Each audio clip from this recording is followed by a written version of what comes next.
You're on, boss. 7 o'clock, so let's bring this meeting to order. We'll begin with a moment of silence and then a pledge of allegiance.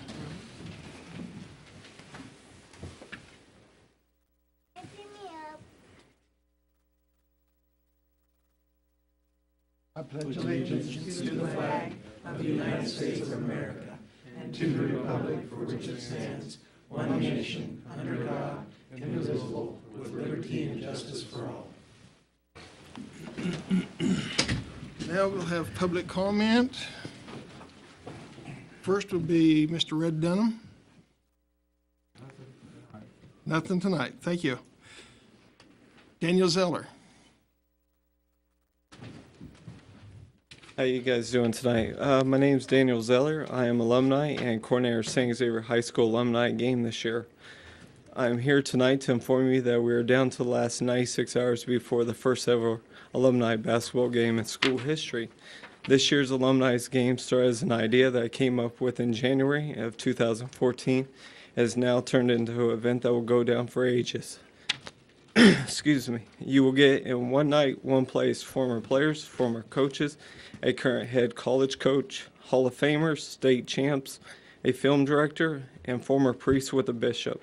Also want to say a thank you to Central National Bank on Ash Street, the main thing, the Eye Doctor, Millennium Bank, Kansas Quick Loop, CVS Pharmacy, Baskin Robbins, Central National Bank at 6th and Webster, and Pamper Pet for putting signs about the alumni game up. As of right now, honorary coach Ben Meskey, who was a 6-time state champ and 4A basketball, who coached current head coach Mark Turgeon of Maryland. He's going to be there that night. He stated he hopes to see everyone there. And this one is for Mr. Cecil Askins from Kevin Wilmot, film director. He said, I will be lucky to get up and down the court once. So that I'll agree with him on. So we hope all you guys can make it that night, and hopefully we'll go down for ages. So thank you, gentlemen. The game's at 7 and the chili supper before, right? Yes, sir. Actually, 5:15 we'll have mass. At 6 o'clock, the chili feed will start. 7 o'clock we'll have introductions. After that, the Knights of Columbus will be down there doing their full presentations of the colors. And then after that, the priest will give a speech. And then after that, we'll have a video presentation. So it should be an excellent event. So. I just have one quick. Is Kevin going to wear his shorts from when he was in high school? You know, those are illegal now, probably. You know, a couple of us, my class of 2004, we actually joked about attempted to bring back the 1970 shorts. Bad thing is, we don't want to scare people that night. Hot pants. But I'd like to also introduce, I brought down the assistant principal, Sean Augustine, who's going to give a speech, and Mr. Lynn Jones, who's going to start it out first. He's been at, at St. Xavier High School for 25 years, so he'd like to give a speech right now. So thank you, guys. Mr. Lynn Jones. Hello, I'm Lynn Jones, a teacher and former coach at St. X. 25 years ago, I started teaching at St. X, and at that time, I was a young man who felt old. Now I'm an old man who feels young. I owe this to the people of St. X, the administrators, the parents, the parishioners, the priest, and most of all, the many young people that I've had the fortune to teach and coach. I've been tasked with the job of talking about the glory years of St. X sports. There have been ups and downs during the last 25 years, as with any school. When I started teaching, the girls' teams were the hot ticket, with Megan Majerus and Leslie Wally leading the way. That first year, I was pressed into duty as the head basketball coach and the junior high football coach. We didn't win a game in basketball, and it was my fault. But in football, we had a fairly good team that went 2-2 that year. Our last game was against a team made up of both Westmoreland and St. George. With less than 2 minutes left, they scored a TD to go up by 6. We went down the length of the field in 4 plays and came up about 6 inches short. That team and my assistant coach, Dave Hernandez, taught me how to coach. And in later years, our junior high team had many successes that when we had the numbers and the size. We played our heart out when we didn't. Our high school team would have had the same success if all our junior high players would have played at the high school, at our high school. An example would be that that two of my quarterbacks started for Junction City High for a total of 3 years, Davey Hernandez and Matt Devine. Over the years, we have had good basketball teams at St. X. In the late 90s and the early 2000s, were very good.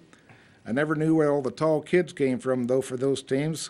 When I coached high school, my front line went 6 foot, 5'11", and 5'7". One of our best teams had 5 players over 6'2". Another activity I think deserves attention is Scholar Bowl. Thanks to Mr. Case, we've had a great deal of success here. In 2009, our high school team were regional champs and went on to finish 4th in the state. In 2013, we were the regional runner-ups in Class 1A, Division II, and went on to finish 3rd in the state. Last year, we were runner-ups in Class 1A and Division II and went to state but did not place. And now for the glory years, I feel that St. X is in the glory years now. We've had a great administration, good teachers, and a fantastic students. We're in our glory years. Sean Augustine? First off, has anyone heard about the alumni game? What? I just want to make sure because I know the word is out there. And when Dan brought this all up, and basically it started out as something very small, looking at a couple different classes coming back, and all of a sudden it blew up into something bigger. And I thank him for taking the time to put this all together and get it out to the community. The biggest thing for us, though, is it's turned more now from just an alumni game and bringing people back together to even more support of our school.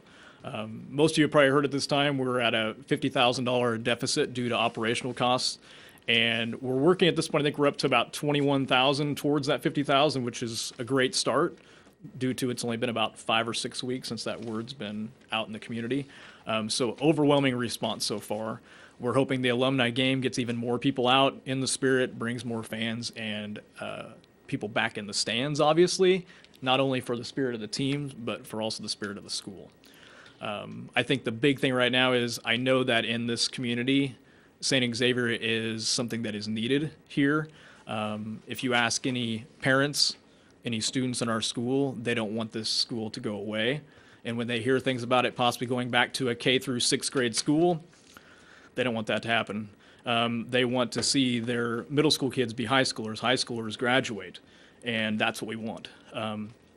Not only is this a school just about academics, like you heard, it's about our sports, about our Scholars Bowl.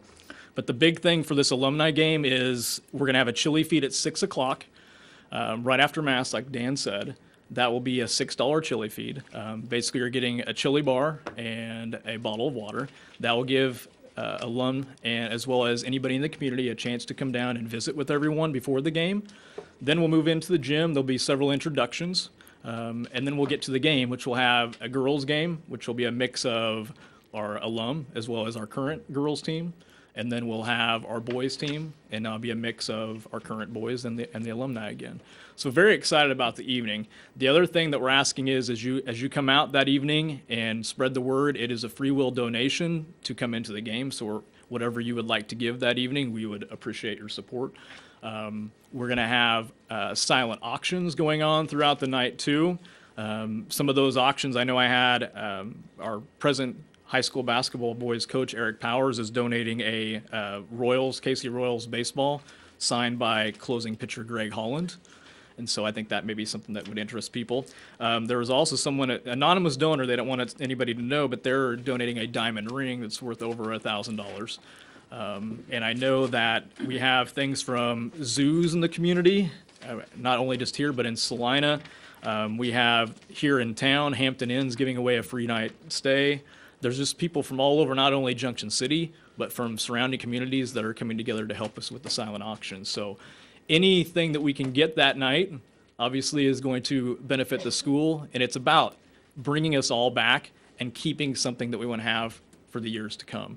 And so I thank everyone for your time this evening. I thank you for your support. Hope you can come out Saturday night and be there for the entire thing. And hopefully that gets us to where we need to be with money, but also at the same time keeps that spirit in the school, not only in our athletics, but in our academics. So thank you.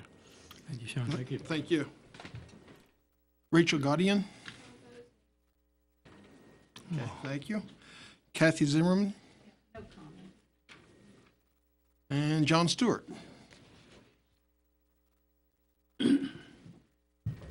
Something real quick. I was looking at your agenda for tonight, and the Rolling Meadows is going to be asking you for fee increases on page 85. And I was studying these things because now I've been looking at other places to play golf lately. But the rates, I'm thinking something that I think is going to be strange to you all, but I think they're too low. If you, I knew you would laugh. No, let me tell you why. We've been talking about trying to get this thing to break even, and I've been doing a lot of looking at figures here, and these increases are never going to make this golf course break even. If it's a 4-star golf course, you need to be charging prices anywhere between Stag Hill and Salina Municipal, and they're not even close. If you look just for example at the single rate for Rolling Meadows is $535, and Salina Municipal is $648. I don't understand why we keep doing this, increasing, but it's only in dimes and nickels. And I think if you're ever going to make this thing break even, you're going to have to raise the prices if it is truly a 4-star golf course. The weekday rates are too low. I was in North Carolina, and the average rates in there are $40, $50 this summer. And this golf course is probably better than the ones I played on in North Carolina. So I know one of the goals a couple of years ago when we had Jerry Vernon here was to get this golf course to break even. It's never going to happen with these prices. And one of the things I think you ought to look at is that senior thing. Why don't we change that to we talked about this with Pat one time. Why don't we change this to a JC Citizens rate? Maybe $50 less than the single rate or whatever that you come up with. And apparently nobody ever talked about it anymore, but I don't think the senior, I'm a senior, I'm almost 65, and I don't really think that I need to have a senior's rate. I'd rather just have a JC rate, taxpayer's rate, or whatever you want to call it. Okay, thank you. Thanks. Thank you. And that finishes public comment.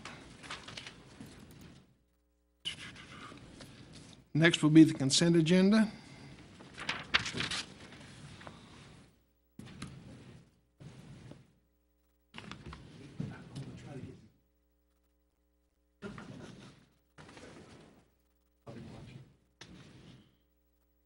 Answer your questions. Okay. I'll move to approve the consent agenda as outlined. Second. We have a motion and a second for approval. Is there any further comment? Here. All in favor say aye. Aye. Opposed, same sign. The ayes have it, 5-0. Next will be special presentation for Mr. Ron Keys, Kansas Law Enforcement Training Center, the full-time law enforcement officer certification. I can have you come up, Officer Keys. He said I was at the last meeting. Yes, Mr. Tyler.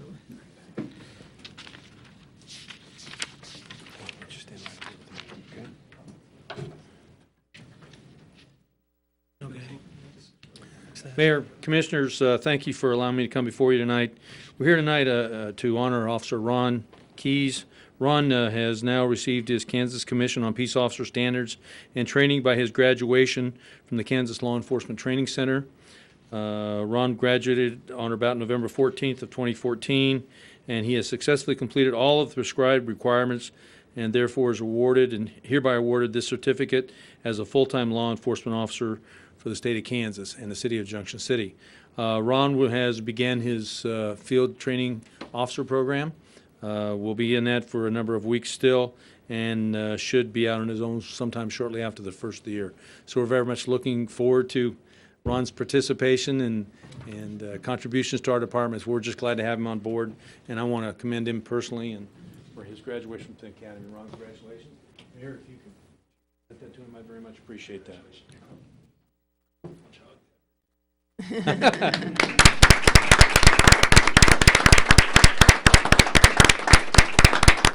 And Dan, thank you, Ron. Appreciate it.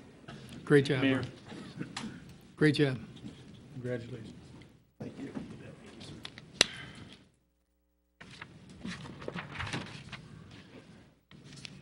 Will she be on the payroll too?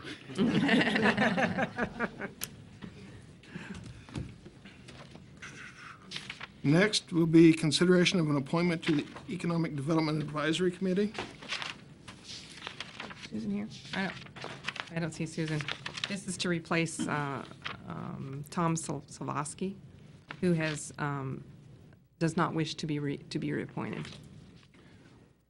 I have a question, Cheryl, maybe you have the answer or don't, but I know at some point recently, there's been some talk of restructuring, and I didn't know as to, is that in terms of maybe the membership or not? I hadn't, Just the master agreement. yeah, I had not gotten any feedback from any of you about restructuring the number of the committee or how the committee was structured. It was only the language in it about duties and responsibilities and the concern that we had about what they know what their job function is, What the roles are of each. what the roles are. Okay, I didn't know, I know there's been some conversation, but I didn't know if that was, No, not, I hadn't heard it from From you their- or anyone else, Okay. so, from other commissioners. From all the feedback I got, it was just those two things and the things that we had listed on that agreement that we had drafted. We're going to kind of sit tight on the role part until the new city manager comes aboard. and the EDC director. Yeah, and then finalize. I saw an email today that Mr. Schoenrock was reappointed, so to He's please the- take his name off. He's the of it. county nominee. He's the county. He Oh, was that the was county. county. He's the county representative. It has nothing to do with your appointment tonight. Your appointment is for replacement of a city representative, Tom Savosky, and he wishes not to be reappointed. I wish when they do that, include Yeah, it was a little confusing. the issues. It was a little confusing to me too, but and that's why I had sent the email out. And then you do not have to use just the names that they provided for you. You're welcome individually to suggest a name yourself. So for clarity, the 2-year terms expiring is Tom Solowski and Gary Schoenrock, Yes. who was reappointed for the county. So we have Yes. one for the city appointment for a 2-year term. Yes. I would like to nominate Graham Faust. I've known Graham for a long time and very active in the community. Does a lot with their business with Kansas State Bank, and I think he would be an excellent addition to that body. I'll second. We have a motion and a second to nominate Graham Faust. Is there any further discussion? I like the resume of James River. I don't know him. Very impressive. Actually, all the resumes that I got read very well. I was stuck with Mr. Faust first, and I read Mr. Rivers. I liked his resume just as well. I don't know very much about him, but it reads extremely well. I'm impressed with it. Okay, for clarity, sorry. We have a nomination of Graham Faust, who applied for a 3-year appointment, and we're talking about the 2-year open term. So are we asking that Graham Faust take the 2-year Yes. appointment? Yes. Still in the seat. Okay. Fill the seat. Okay. So he's off the 3-year? Okay. I guess with Mr. Rivers, I don't think he has a lot of a business background, and that kind of bothers me. He's probably a little young maybe as well, just kind of reading through things. So I felt that Mr. Faust would be a better candidate at this time.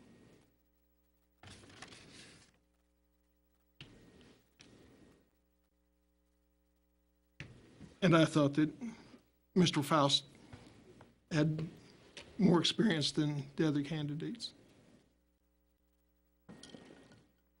I was thinking sometimes a younger mind might help, but with all the turmoil that we might have here shortly, it may take some.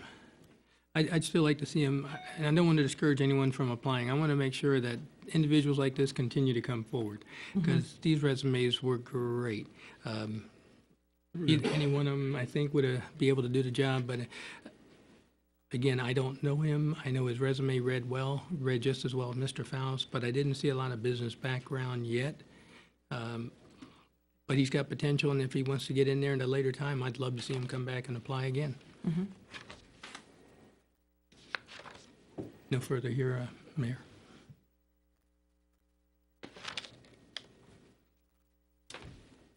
So all in favor of appointing Mr. Faust to the EDC? Please say aye. Aye. Opposed, same sign. The ayes have it. Mr. Faust is the new appointee. Okay.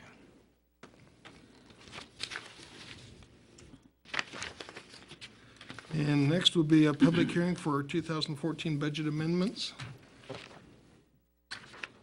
We're still need to clarify for me whether we're talking about a 2-year term or a 3-year term. It'd be for 2 years. But we need a So we candidate. have candidates for a 3-year term as well. And we just moved one of the candidates from the 3-year term up to the 2-year term. It Am I doesn't reading read, it right? it doesn't read right, Cheryl.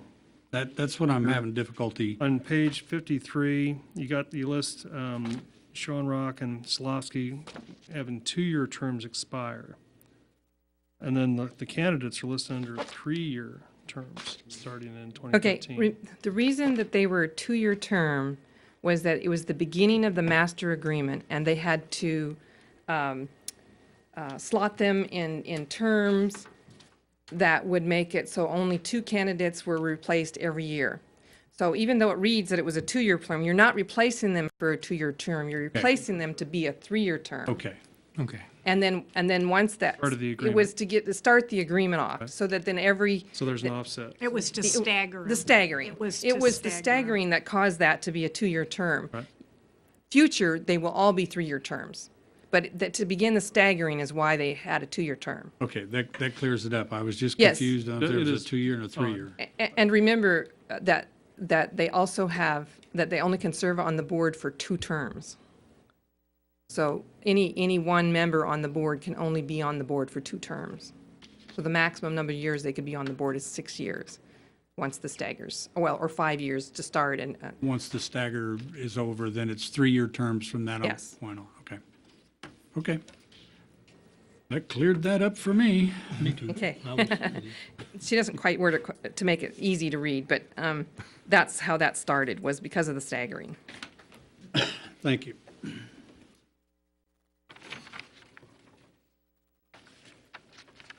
Okay, to review on the budget amendments, for quick review before you open for public comment, there were 2 items that we were asking for budget amendment in order to comply with budget law, and which means that we spent more in that budget than what was actually allocated, and the reason for the 2 were following. The RHID is based on revenue in, revenue out. 2 years ago, when the prediction was made, we had not achieved a pattern of additional revenue coming in there, and so I had continued to budget it at $295,000. But since then, the pattern is starting to occur now that we're receiving more revenue in, and obviously we want to pay as much of that bond payment out of the RHID fund before we hit the bond fund. Okay, so that's why that occurs there. Okay, and then the question was asked earlier today of Mr. Ficken was, well, why then can't we use that money for something else? Well, no, that's not the way it works. Debt money has to stay in the debt fund. RHID money has to stay in the RHID fund. And neither of those are transferable one way or the other. So when the money comes in, we put as much, we have to first collect it in the RHID fund, and we spend out as much out of that fund before we go to the debt fund to pay off the difference of what is owed annually on the bond. Okay, so then the library fund is similar. She asks for a certain dollar amount to be budgeted in her budget. We put in the budget exactly what she asks for. If they receive more money by law, we're obligated to give that to her, transfer it over to her. And this year, she received more money in, and I believe the number that we didn't have a high enough in, it was under delinquent taxes. And so in order to transfer that money to her, it went over the $811,598 that was actually in the budget. So in order to make them both in legal compliance, it is necessary to amend those budgets. So it's not that we had done anything wrong, it's just, it's in order to make the numbers work properly and not to be in out of budget compliance. So in both cases, more revenue came in. Yes. And we're going to pay that same revenue back out to those funds. And that's the only way you can amend the budget anyway. You have to show that the additional revenue came in. And through a non-tax source, except for in the library, it's a tax source, but we're obligated by law to transfer that money to her.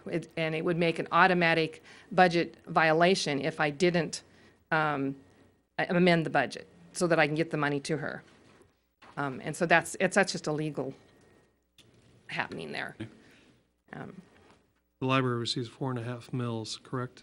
Approximately, 4.6, I think, Right. approximately. Or maybe that was the year before. Anyway, it's approximately, yeah. So with that, then I've offered my explanation.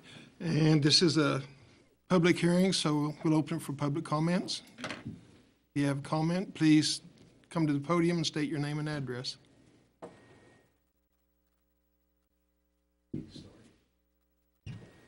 Okay, two questions. The RHID, how does that affect the mill levy when you increase, when it went up 130,000, which is a very complicated little formula? And then, forgot what the other question was. But how does that affect RHIDs? How do they affect the mill levy? Is it? Oh, I know what it was. How much more do we owe on the RHID? There's a 20-year bond. That's the only questions I have. I'm guessing I shouldn't guess, but I think we're 6 or 7 years into it. Yeah, I think it started in 08. Yeah. So we've got a ways to go. 2028, something like that. How it affects the mill levy. If I don't budget for it in the RHID, then it's budgeted for in the debt service fund, because we have to pay the debt payment regardless, or be in default. And rather than be in default, we budget for the differential in the debt service fund. Does that technically increase the mill levy? Yes. But the money that's not spent in the debt service stays in the debt service, and that would either affect a future mill levy or you leave it in there for reserve. The choice that I would recommend to you is leave it in as reserve, because we still have not reached the recommended 20% cash carry annually in that fund.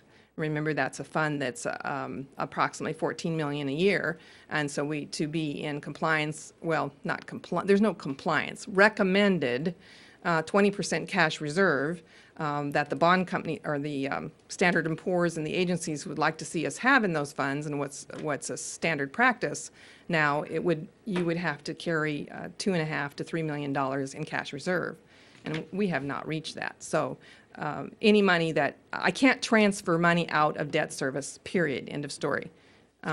Once it gets in debt service, it stays in debt service.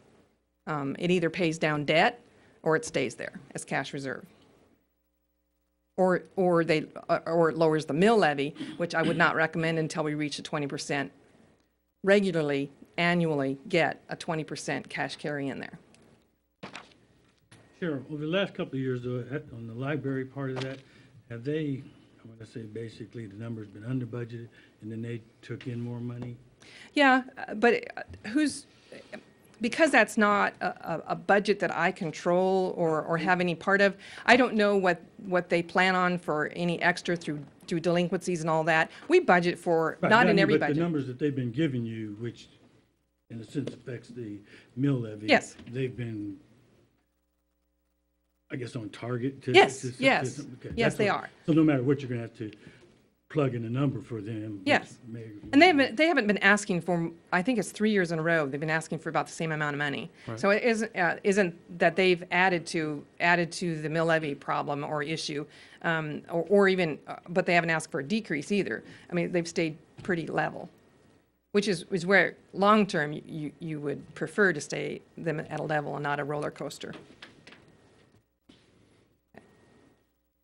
Does that, you got that? Okay. Any other comments? Anybody else? Then we will close the public comment section, and we will, next item is consideration of approval of 2014 budget amendments. I'd move to approve the 2014 budget amendments as described. Second. We have a motion and a second for approval. Is there any further discussion? None here. All in favor, say aye. Aye. Aye. Opposed, same sign. The ayes have it, 5-0.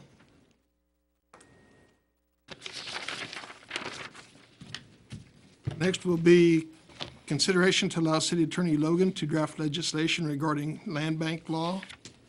2 months ago, we had a discussion about this, and we did not formally give her authorization to draft land bank law. I was at the City Managers Association meeting last week and talked to the League of Kansas Municipalities, and they said that if we are going to pursue land bank legislation law, the sooner the better.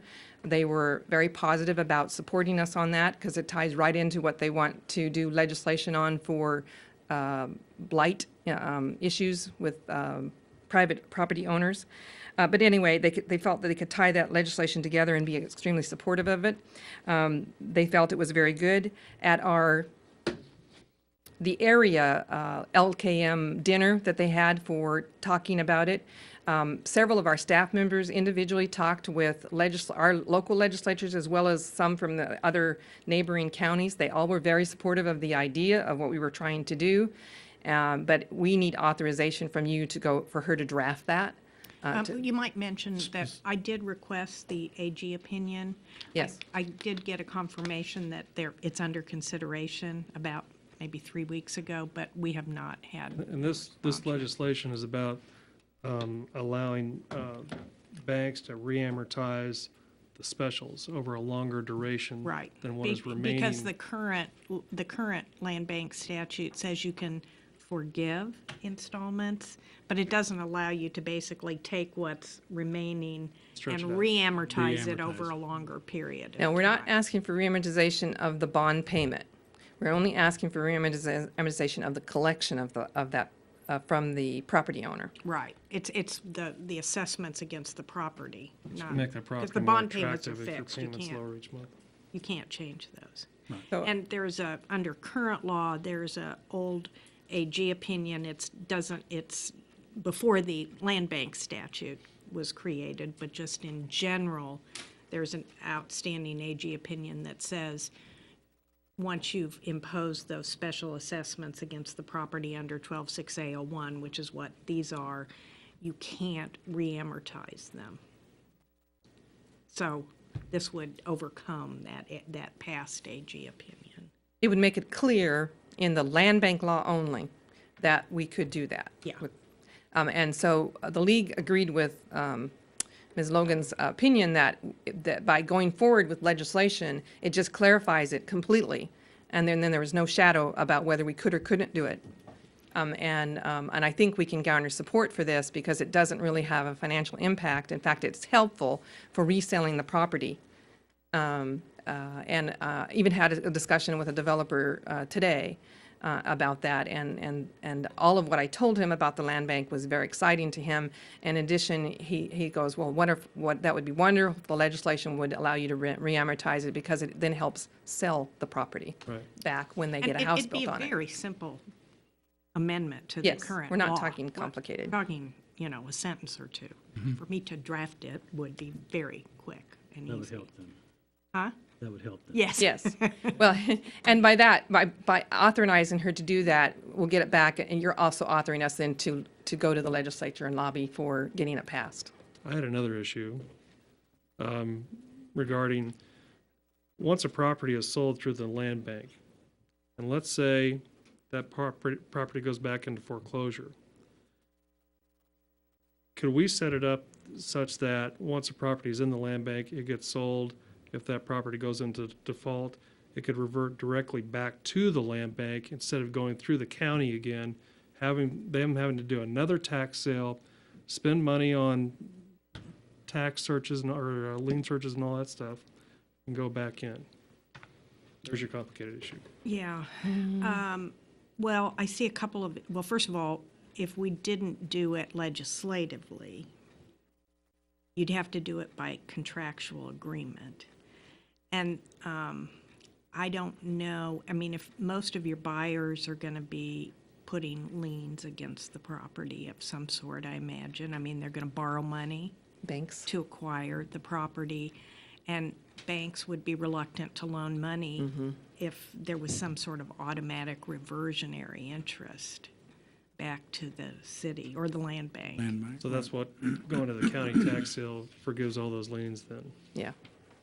Well, and And, it you know, also. the gi- bank, I don't know. if the we're bank gonna- can prevent that from happening by paying the taxes. Right. And if the banks don't care about the security, they let them go. That's, you know, what's happened with a lot of these properties. Part of the tax sale process gives the bank the opportunity to make that choice. If you were talking about a reversionary clause, that doesn't give the bank a choice. And just like we talked in the land bank committee meeting, a lot of those bankers sitting around the table were going, we're not gonna, we would never finance things with you having certain conditional things on there. Right. Well, no, that was if they didn't have a structure built on there, it would revert back. No, this is. Yeah, I know, but any reversion, I would think a bank would be A bank very would- it would be hesitant to, difficult for a bank to underwrite make a it. loan on that. They could lose it, Okay, if it could be lost all right, by reversionary interest. okay. Well, hopefully it won't occur, but if it does, we'd go back to the same process. The county would Yeah, it's deed it another back to the year and a city half, and- 2 years. And, It you is, know, Multiple that's- unfortunately. That's my concern. Right. So you lose 2 more years of specials. and, you know, a on few top of the years 3 ago, that you've we- already lost. A few years ago, we went to the legislature and tried to Yes. shorten that period of time, and that didn't go anywhere. Yeah, not only anywhere, but even the cities, there were several cities who tried to help us pass that legislation, and they also didn't get traction either from their local legislators. There was just like, no, that's going nowhere. So, as much as we tried there, this is more palatable because it really doesn't have an effect on county taxes or anything else. It just is an effect of reamortization, whoever city has the problem, which is us. It also makes it more palatable for someone buying the home. Yes. That they can stretch out those specials payments. Say, let's say your specials are $200 a month and 13 years left. You stretch that out to 20 years, that payment drops to, let's say, $140, $150 a month. That adds up. I did a back of the envelope calculation on a couple of them, and it went from like $140 a month to $100 a month for the specials. Right, that's a big So- deal. Right. It makes it much more attractive Yes. when that comes down. Especially with our kind of transient community, you know, you're here for a couple of years, 2, 3 years, and so it makes the house easier to sell again. So Yes. I think that could be a good thing. Anyway, that's what we're asking for permission to draft the legislation and then lobby, move forward to get it passed. I move to authorize the city attorney to draft proposed legislation for the land bank state statutes that would allow cities to reamortize special assessments after transfer to a land bank following a tax sale and other conditions as described. Second. We have a motion and a second for approval. Is there any further discussion? None here. All in favor, say aye. Aye. Aye. Opposed, same sign. The ayes have it, 5-0. Next will be discussion and consideration of Sunday liquor sales. Cheryl asked me to put together a memo. I actually did this About a month ago. couple of months Yeah. ago, but it took its time to get to the agenda. Regarding Sunday liquor sales, my agenda memo is pretty self-explanatory. I went ahead and prepared a form of ordinance, although I didn't know if you guys really wanted to take it up tonight or just start the discussion about Sunday liquor sales. But in general, what happened is a few years ago, there was legislation that was passed that permits Sunday liquor sales of cereal malt beverages in the original package and alcoholic liquor in the original package. And that was in 2005 that the legislature enacted laws to permit what's called a local option ordinance to allow sale at retail of alcoholic liquor in the original package between 12 noon and 8 p.m. on Sunday and on Memorial Day, Independence Day, Labor Day, and Labor Day. And so in order to adopt this, legislation in your city, you pass what is called this form of local option ordinance. It's like in essence like a charter ordinance. And these types of ordinances are subject to what we call a referendum by a protest petition.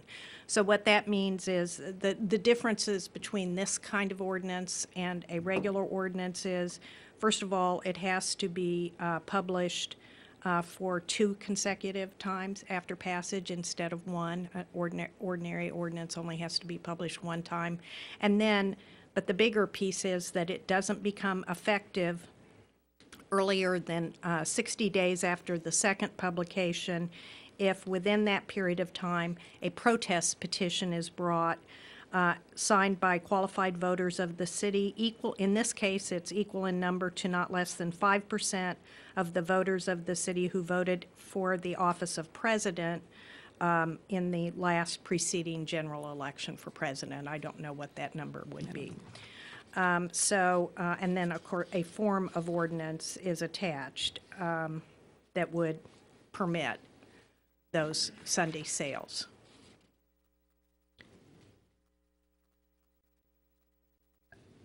Tyler has the ordinance number if you wish to proceed to adopt it, or if you want to just postpone it. I partly just went ahead and prepared the form of ordinance because it was easy to do and so you could see what it would look like.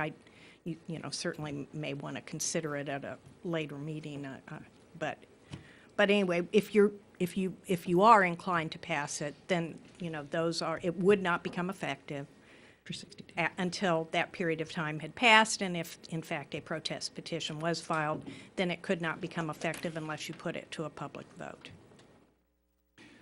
Well, I've received several inquiries about it, from citizens to business owners to family and friends. And it's about 50-50 split. With most folks saying really doesn't make a difference. Now, I don't know what research was done for Manhattan. Manhattan has Sunday liquor sales, and my understanding is that the business owners in Manhattan are really unhappy with Sunday liquor sales. Now, that's just hearsay, what I was told. So I don't know what research was done, what business owners said. I know there's a flexibility component there that it kind of levels out. It kind of, if you know you're going to need the product on Sunday, here in Junction City, you buy it Saturday. Or you can go just a couple miles to the east and buy the product. But I don't know what the research was. I don't know if anybody asked anybody if there was. I'm not sure how you would conduct such research, because it's just whether or not you're going to allow it within your city or not. I mean, we lose sales to Grandview. Mm-hmm. We do. Because people that want it, they just know they can hop, skip, and a jump over to Grandview, and they've added an additional store over there because of it. I mean, we're losing those sales. His bottom line is when you ask us to come up with ideas for revenue increases, well, here's one. Right, and we need to discuss it. Yeah. It But I don't know what we could do for Yeah. research. Well, I was Research just what? curious if anything was done through the chamber. No. Did anybody call over and say, how has Sunday sales worked for sales tax for Riley County? I don't know if anybody's done But that. you wouldn't be able to compare a before and after, because you don't know how much you don't know how much you're losing. There's no way to compare a They before know. and an after. They know, because at one time they didn't have it.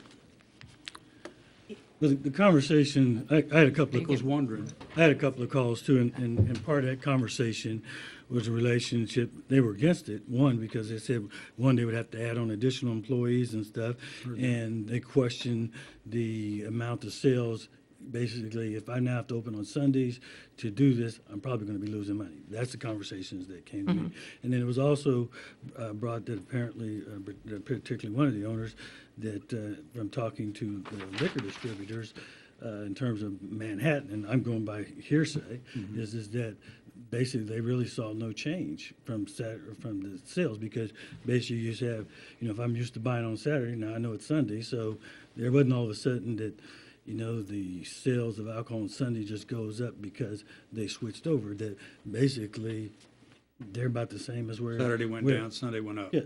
Well, not even Leveled so out. much. It's just all leveled out. It's the same So- pool with 7 Right. days of sales instead of 6. Yeah, it's basically. Whereas in Junction City, if you want it on Sunday, you go to Grandview. Yes. Or- So there is a loss there. Just have it open one day and then everybody buys it on one day. and- Yeah, we just have it open on Sundays every other day. We're going Or to if close it. you, and I think that, doesn't the military, can't you still go out there and buy on Yes. Sunday? So, Yes, they can. I mean, which has always been an issue there for as long as, I guess the fort's been there, that if you have that access, you go there and buy it on Sunday. So, yeah, I'm like you. How do you we're hurting know ourselves. that all of a sudden that you're going to generate all this amount of dollars from liquor sales? And I don't think that you have, and then you're part of that conversation, and then now you're forcing a business, and I guess in order to. No, you're not. Well, if somebody opens, I'm going to open. That's the bottom line. And But that's a then that's choice. kind of, Yes. well, it's easy to say that, but the conversations I'm having from people, it's not just that simple. Just because if we open it, it's just like if I had a grocery store. Now, you used to be back in Junction City, nobody was open on Sunday. Then somebody opened, and now everybody's open because you're trying to compete, period. Whether you have 100 people walking through the door or 10, you feel like you need to be open, so. Well, we've These had, were the conversations I've had with people, they weren't in favor of it. we've also had it both ways here. We had a business owner come to us 4 years ago and said, would you please adopt Sunday liquor sales? A year later, the one says, please don't. So, I mean, it's 50-50. Some businesses want it, some don't. Right. And I think this gives everybody an option. This is nothing telling you you have to open your store. If this is something you want to try, you do your own research. I know as a young man, I drove to another county just to get liquor and drive back. And it's how much governance do we want to put on something? And give them the option. If they choose to, they do it here. Driving to Fort Riley, driving to Grandview Plaza. If they don't want to open, they don't have to. But I think if we make it available to them, I don't drink. I haven't drank for years, but I don't think I should restrict anybody. And if they want to open up to make some additional income and pay some additional taxes to the city, it doesn't affect me, doesn't bother me, unless they drive through my house and they're drunk. But I don't see a problem with it. I think it gives the owners an opportunity to make some additional revenue, to make some additional taxes for the city, to help the city, help the residents that live here. That's the way I look at it. I know as a young man, I did. I drove about 15 miles, get me a bottle of Brass Monkey, and then drive back. Liked it with ginger ale. Just saying. Too much information, Jim. It was about 45 years ago. Showing your age, showing your Just age. a little bit. I think with our proximity to Milford Lake, the tourism component is kind of a big deal. If somebody's playing out at the lake all day, they stay at a hotel here in town, or they want to come in town and load up on supplies on Sunday, and we don't sell it. Whereas most everywhere in Missouri does, many places do. I mean, there's a lot of other places around. I think that we should allow business to do what business wants to do. Exactly. I think we should get out of the way. If Exactly. they want to open, fine. If they don't, fine. I like to hear more what the businesses want. Yeah, I didn't know. He said, I got 2 calls from businesses. That's- Yeah, and I had 2 calls. One was absolutely excited that we were considering being, getting out of the road and letting them be open on Sunday. And the other gentleman was opposed, Yeah, so, didn't want to spend the time opening a store. So, So it becomes a matter of choice. yeah, that's been our experience. We've got 50-50 here, one saying yes, one objecting. So it is a choice.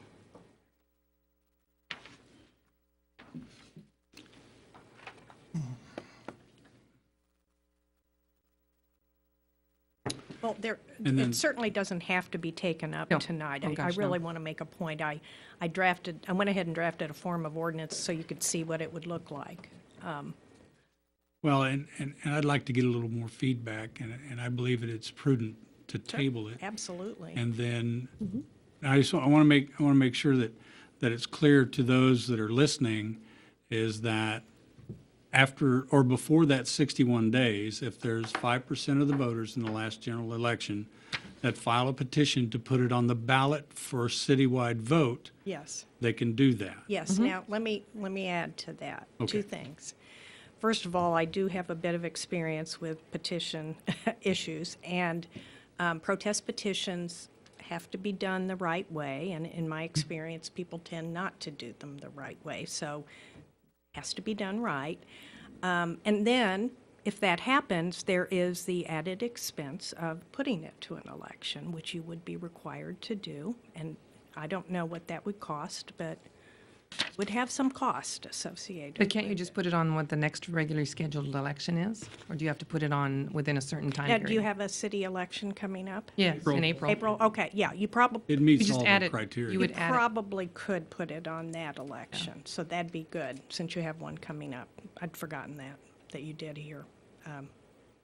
So that would be a nice savings as opposed to having to have a special Unless you wait too election. long. So if you don't Yeah, make a if you decision. if you wait too long, then you would have to have a special election, so. Right, because April's coming up pretty quick, and they have to Make give a at least decision in January.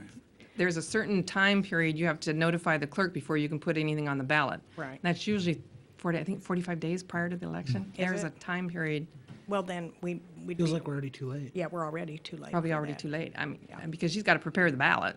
Yeah. So I just wanted to point those little practical sides out, but you're probably too late anyway at this point, so.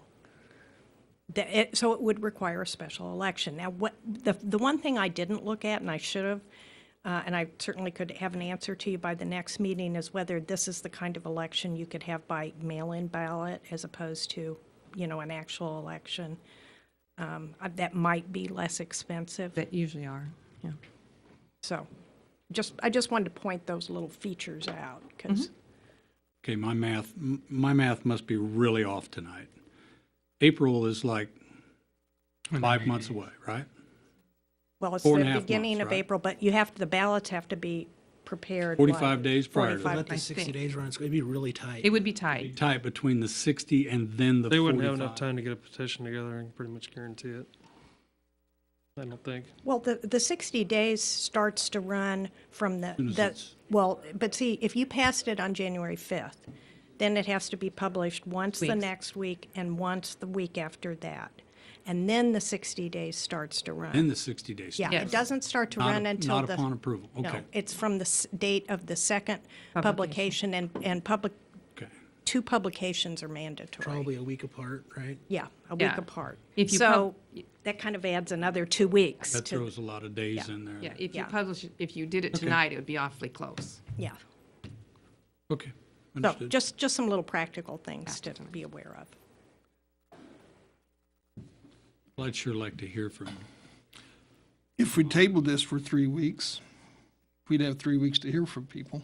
Yeah. And do a little research of our own. You know, I like being flexible, and I want government to get out of much as they can. But that is a group of individuals that we haven't heard from. I'd really like to hear from that group of individuals. If it makes a difference or if it doesn't make a difference. It may be, we don't care. If you leave it up to us and let us be flexible, we'll take care of our own. So, Which they can do anyway, right, right, regardless of the vote. exactly. Exactly.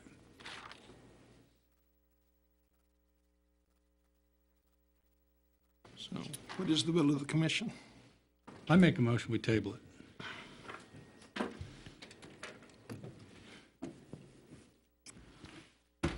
I'll second it. We have a motion and a second to table the issue. Is there any further discussion? If there's people that are definitely against this, I hope they email us. I don't want us to get to the point where we say we can't sell shoes on Saturday, can't sell hot dogs on Fridays. I just want to get this to the business people that do this stuff here and make sure that businesses do what businesses do. And if it's we're selling guns, We're carrying guns, we're selling shoes, we're selling hot dogs. So let's sell some liquor if that's what you drink. It's not mine, but if that's what you want to do, I'm happy with you. Nothing further, Mr. Mayor. Thank you. Any other comments? All in favor of the motion? Say aye. Aye. Opposed, same sign. The ayes have it 5-0. It's tabled till next meeting, Yeah, that's what I was going to ask, until the next meeting. till next meeting. We'll do a little research. Next on the agenda is the consideration and approval to award bid to Glessner Dirt Contracting for the demolition of 604 West Fourth in the amount of $3860. Mr. Corman. Mayor, Commissioners, we're here to either approve or disapprove the bid award to Glessner Contracting, Harold Glessner Contracting. They were the low bid. We had 3 contractors come out and bid it, and the next one was within $300, and the last one was almost $1,000 more than the bid. So staff's recommendation is to accept the bid and move forward on the 604 West 4th property. Have we heard anything from anyone? Nothing? The owner of the property, Clifford McMillan, told me from the beginning, and I won't share who he said it was sold to, because that gentleman never came to me, never called, has not said anything. The bids were advertised in the paper, sent out on, I think, through the league, and also we sent out notification in the mail, so plenty of opportunity if they have issues Okay. with the property, and I would hope they're paying attention, because if you award this bid, it won't be there very much longer. So, and there are two structures. There's an old garage in the back that was converted to living quarter also, but there are 2 structures on this property, and that's a really, really competitive bid. I was expecting about $5,000 or more, so the bids that we got were pretty low. That's the one with that cracked foundation, right? It's the one that And a dirt basement? they started to do a remodel on it, put new windows and a door, and then the gentleman that had the contract to do it actually was a retired fireman, hurt himself and wasn't able to continue the contract. And then Mr. McMillan put all his eggs in a basket over on 12th Street, one of his other properties, and neglected this one. So he told me when I sent the letters to him originally, the pre-condemnation letter, that he had it sold. And I said, well, that's fine, but you still need to come to the meetings until it does sell, or the transfer of the property to this gentleman. Otherwise, you're still responsible for it. And You got a bill coming. haven't heard anything from him the 6 months this has been going on. So Has it sold? I have no verification of that. Oh, that. Right now, he's still owner of record. Yes, sir. Have you double-checked? I will check again tomorrow, but I haven't checked because it's the obligation of the person buying it, knowing that it's under condemnation, to come visit with us also. And for whatever reason, excuse me? You know that they also are aware that it's Oh, under yeah. condemnation? Okay. Yeah. He knew when he bought the property, because Mr. McMillan told him that it was under condemnation and he could no longer afford to rehab the property. He's concentrating on one that he's going to live in. So unfortunately, he had to let a couple of his properties go. He sold another one, but this one came right down to the brass tacks, and he decided to sell, other than try and dump a bunch more money into it and try and carry 2 projects. So I believe we've afforded them every opportunity to do something with it. And honestly, no matter who bought it, I would hope that they were going to do the same thing and take them down, but they wouldn't get the same competitive bids that we do. They're close, but they don't get the same bids that we do when we solicit bids. Right. Especially when these guys are hungry and there's not a lot going on, you get bids like this. Okay. It helps my budget when they do that. Exactly. Our budget, yeah. Yeah. I move to approve the award of bid to Glessner Dirt Contracting for the demolition of 604 West 4th Street in the amount of $3,860. Second. I have a motion and a second for approval. Is there any further discussion? None here. All in favor, say aye. Aye. Opposed, same sign. The ayes have it 5-0.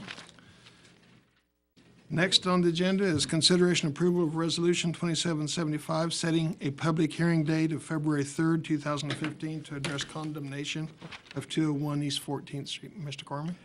This property is a two-story apartment building that was formerly four apartments. It's on the southeast corner of the 100, or it's actually the 200 block, 201. It's on the southeast corner. It's two-story.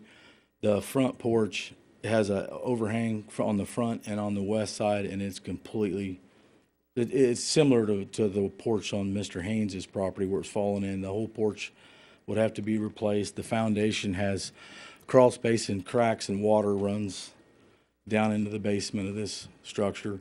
The utilities haven't been on for at least 2 years, I believe, so no one has lived in the property. The owners, the Gannons, do still live here in Junction City and live up on South Jackson, I believe. I never got a phone call, nothing.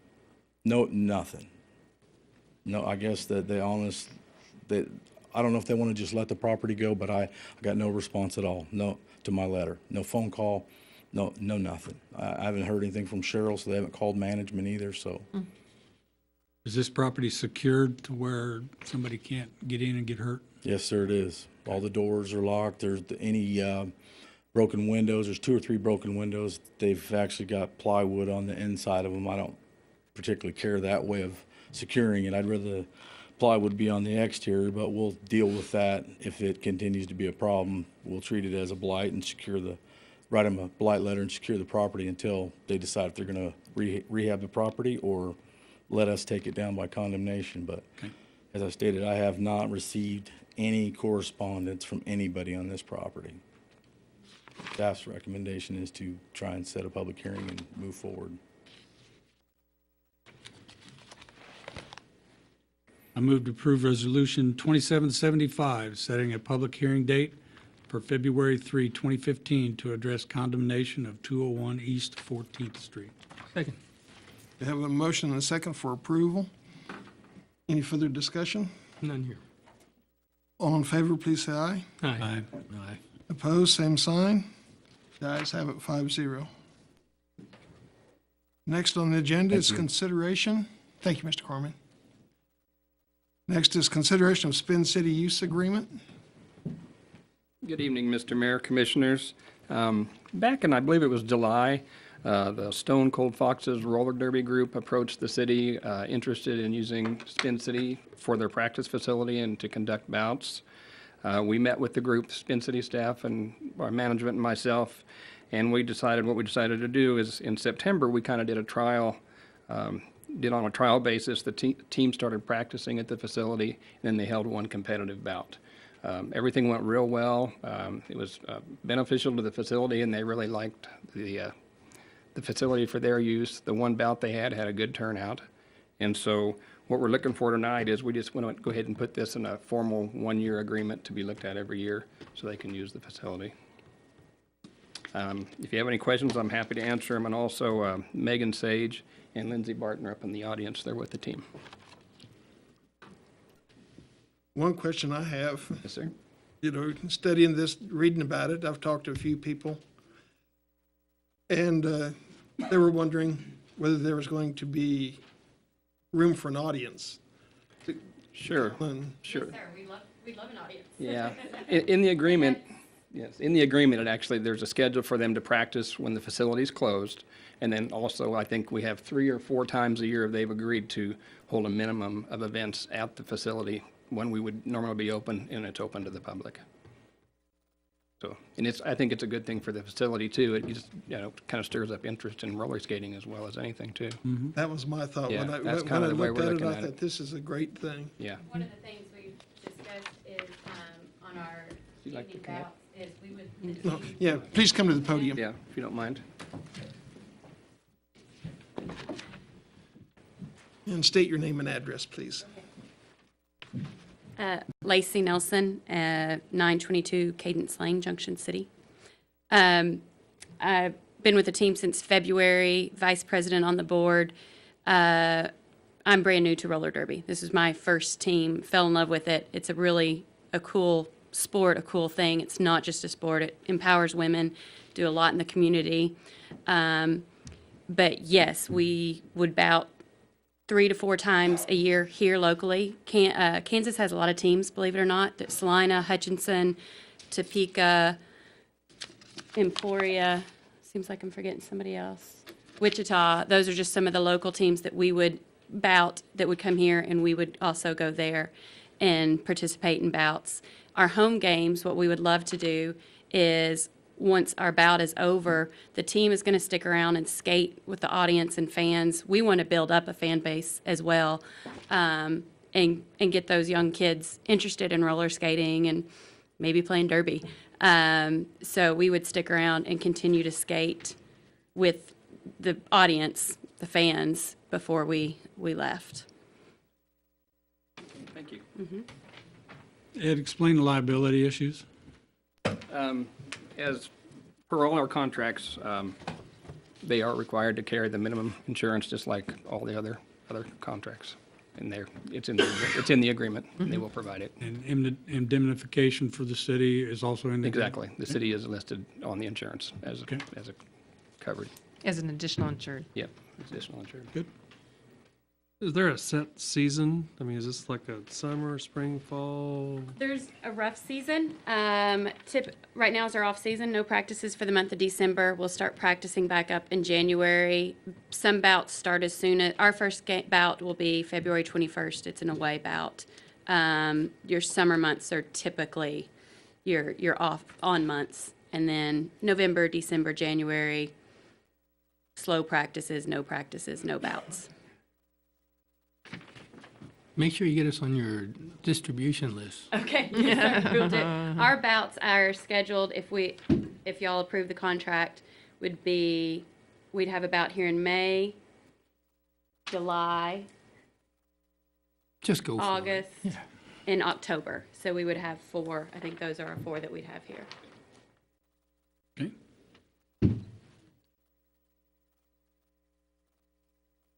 I recommend the approval of the facility use agreement. Second. We have a motion and a second for approval. Is there any further discussion? Done here. All in favor, please say aye. Aye. Opposed, same sign. The ayes have it, 5-0. Thank you. Thank you. Thank you. Thank you. Next on the item, next item on the agenda is consideration of Rolling Meadows usage fees for 2015. Mayor Ryan, Commissioners, good evening. The comment that was made during the public comment session, that gentleman may not have all the facts. Basically, what we're proposing is roughly a 2% increase.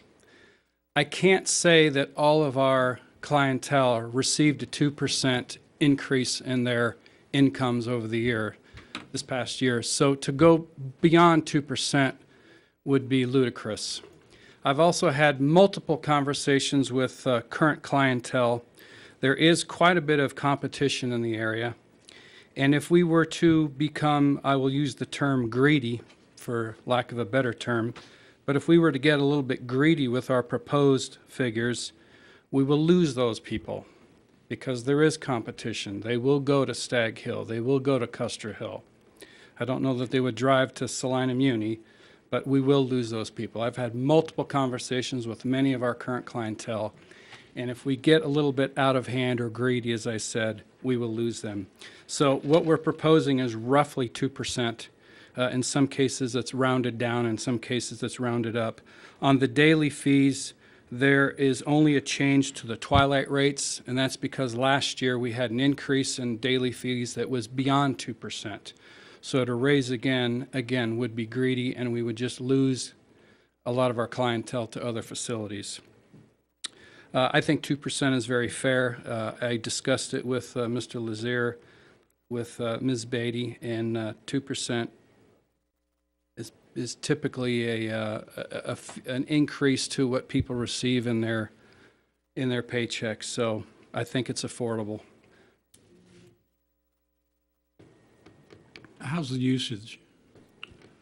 number-wise? Our numbers for 2014 were down from 2013 and 2012, and I attribute that to the loss of the number of people that we had from the base. I worked very hard in 2012 and 2013 to increase our active military classification. Prior to my arrival, we did not have that, so that was an added classification.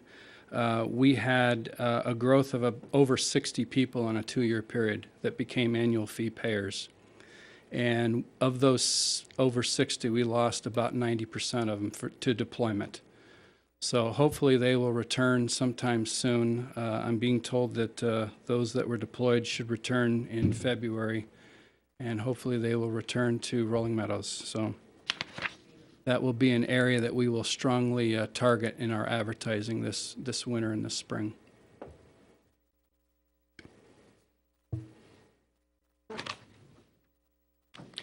The last time that I stood before you was to request your approval to go ahead with securing a new cart fleet. And there was some opposition that evening from several members of the community. A few of them are here this evening. And everything that I said I would do with regard to the cart fleet, which is now 1 year old, I have done. In other words, the revenues that I said I would generate, I did. The payment, based on the payment structure, we tripled the revenue based on our payments. So the revenue that we anticipate getting from the increase in fees probably doesn't paint the entire picture. There's probably more revenue to be gained than just the increases in the annual fees. There's some hidden things like tournaments that'll pay different fees. The twilight rate will go up. That represents a stronger or more than 2% increase. That was a figure that was decreased in previous years, but it'll go back up. And that was an area that was recommended by previous city manager that we put out a call to a group Groupon actually, that would help us sell. And that figure that we were going to receive from Groupon was unacceptable. So I balked at that and just got your approval to change fees, and that's what we did. The twilight structure was very good last year. So with the conditions that we anticipate having, that we had at the end of this past year, the word is out. I received a phone call today from a golf pro at a country club in Wamego, and he had heard that our conditions were superior to most of the other facilities in the area. So the word of mouth is out that we are better than most. But by the same token, economy hasn't returned, so should we anticipate getting people back just because our conditions? I mean, we're hoping that that's the case, but I think we ought to be safe and just go with the 2% increase. What is the course rating, Golf Digest rating? We haven't had a current rating. It was rated roughly 10 years ago, and it received 4.5 stars. I've had people tell me that the conditions that we just had this past summer and fall, that they were as good, if not better, than what we had 10 years ago. I've had others tell me that it's the same that it was, or that it wasn't quite as good. So it just depends upon who you speak with. In my mind, for what we have as far as budget, for what we have as far as staff, I think we do a tremendous job. I've been at facilities that have 4 or 5 times the budget we have and 5 times the manpower and don't have the conditions that we have. So I think we do a phenomenal job with the staff that we have. They are to be commended. I cannot take credit for all of it. We did have some cooperation from the weather this year. We did not in 2012 and 2013, but this past year we did. So weather plays a big role in our revenues. Too hot, too cold, too windy. How often can you get a rating, or is it even advisable? I'm looking at the upside, the optimistic side of more advertising. Well, there is a fee that, it can be done every year if you wish, but there is a fee to get those people to come out and look at your facility. We've cut a lot. I no longer receive any publications because I don't want to pay the publication costs. Little things like that. You had asked a year ago, Commissioner, what are we doing to cut costs? I mean, we've done everything from using less water when we wash dishes and turning off lights when you're not in a room, little things like that. Yes, it might be pennies, nickels, dimes, but all that adds up. So we are certainly doing our part, if not more than our share of cutting. So I hesitate to contact one of those facilities simply because of the cost that might be associated with it. I'd be happy to do it if this commission wishes, however.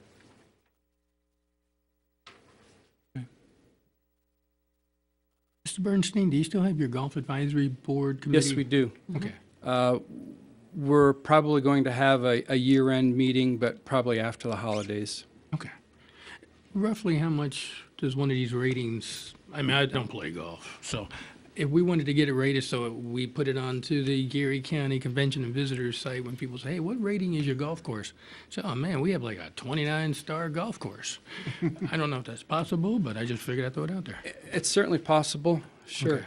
We did. 5 to 10 grand, isn't it? I mean, it's big Well, money. Pricey. It is. Funny that you mentioned that. I was in the library earlier this evening, and I picked up, of course, I have these on my golf course, one of the Oh, good. That's annual county publications, and I did get a half-page ad in each of the last 3 years, and that's a pretty significant cost. I don't know that I'll do that next year. I'll have to wait and see. But to add that we're a 4-star facility, I don't know how much more weight that would give that ad. Okay. Thank you.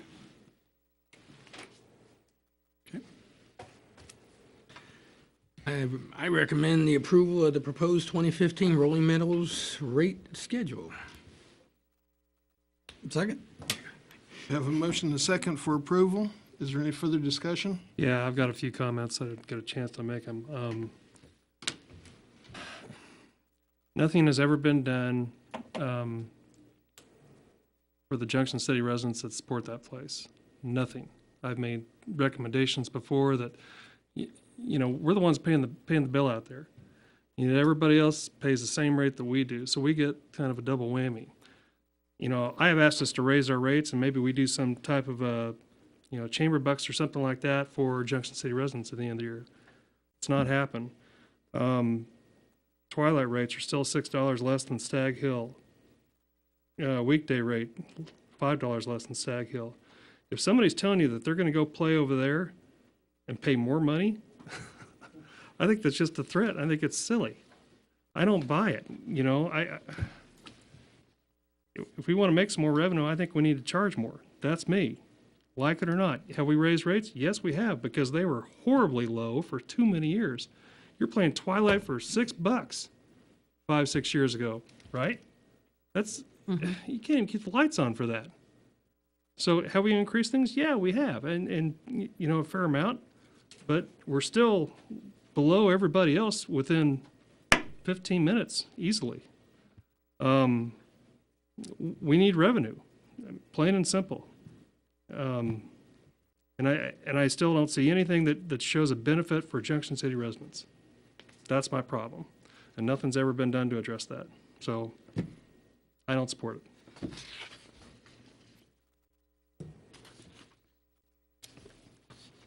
Is there any other discussion? I think I'll withdraw my motion. No, we've got a second on it already. Okay. Do I have to vote no on it? Yeah. If there's no further discussion, I'll call for a vote in favor of approving the fee increase. Say aye. Aye. Excuse me. No, I was just going to add to that discussion before. Is there something that we could go back and relook, such as the the citizen Resident. resident discount. I mean, is there something that, Well, we didn't want to Could do look at? anything right at the counter and put that pressure on the person running the cash register out there. We wanted to have a flat thing, like let's say the, the season membership is $100 more if you don't live in Junction City. Something like that, something simple. Maybe you can't do it on the weekday rate or the daily rate kind of thing, because it puts too much pressure on the person at the counter. Well, why is he paying less? Because whatever. Even though you do that anywhere else in the country, you go play Torrey Pines and exactly you're not right. from California, you're paying $100 more. So too bad.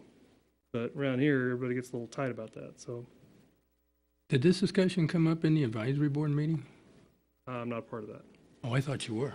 No, we started it, and I've backed out since I was mayor, or not mayor anymore. So Question, if you approve these rates today, these rates can be adjusted at any time, right? Yes.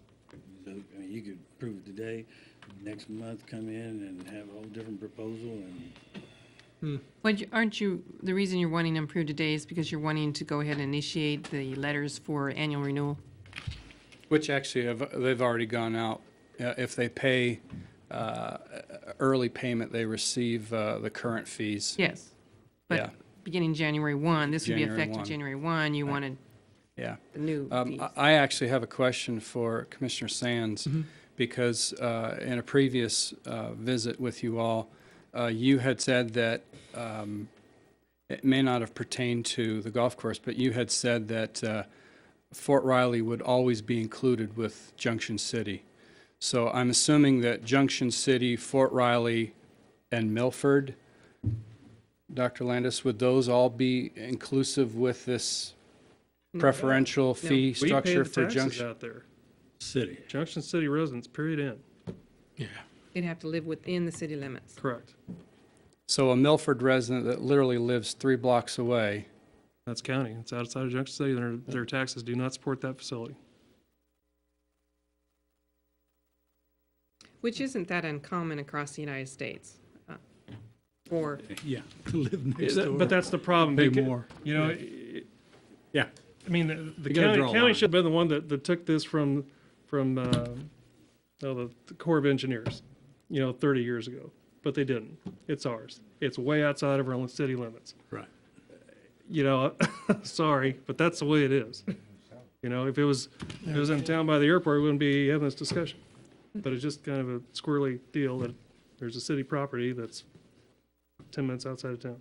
this is similar what, the last time we just talked about it. I said Eudora, when we built a rec center and pool, we charged outside residents, the citizens that didn't help pay for the facility, got charged an additional fee. And we do So that here, at the too. counter, they'd be asked, where's your proof, are you a city resident? Now, we didn't go as far to make them prove it, other than an ID, just a general ID, if it's on the ID.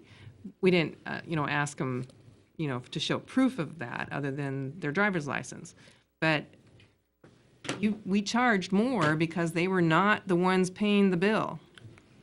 The city citizens were the ones who paid the bond payment and paid for the day-to-day operations of that facility, not the outside resident. There are a lot of people that play out there that have told Mr. Bernstein without question that if you charge me a different rate than you do everybody else, the Junction City residents or whatever, I'm going to leave.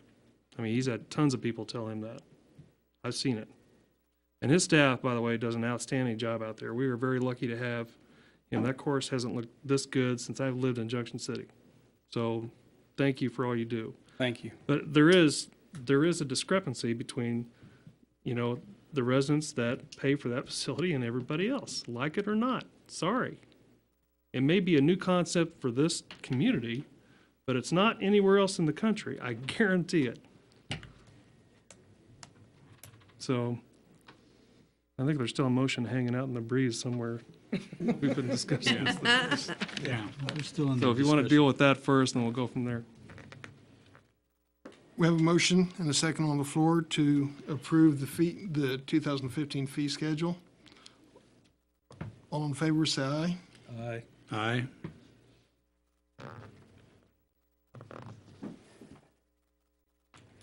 Opposed, same sign. Aye. 3-2 Yeah, it failed 3-2. on the nays. Thank So you. is there going to be another proposal coming before us with, I guess, a raise in fees? Absolutely. I will say this, though, I do like the college active military, because most places do have a military discount or military rate, because they do have an option, but they don't have 18 holes. Okay, so we can give him clear directions. Thank you. Are you wanting him to propose fees that either are closer to the, for instance, the three that are here, and include a Junction City discount resident or not a Junction? You got a 4, a Junction City discount.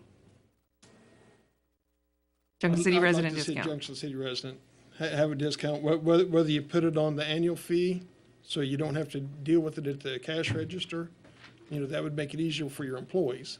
I mean, there's only like, what, 60, 80 annual fee payers? So it's not that many. Most people are Few more. daily rate, are gonna pay per round.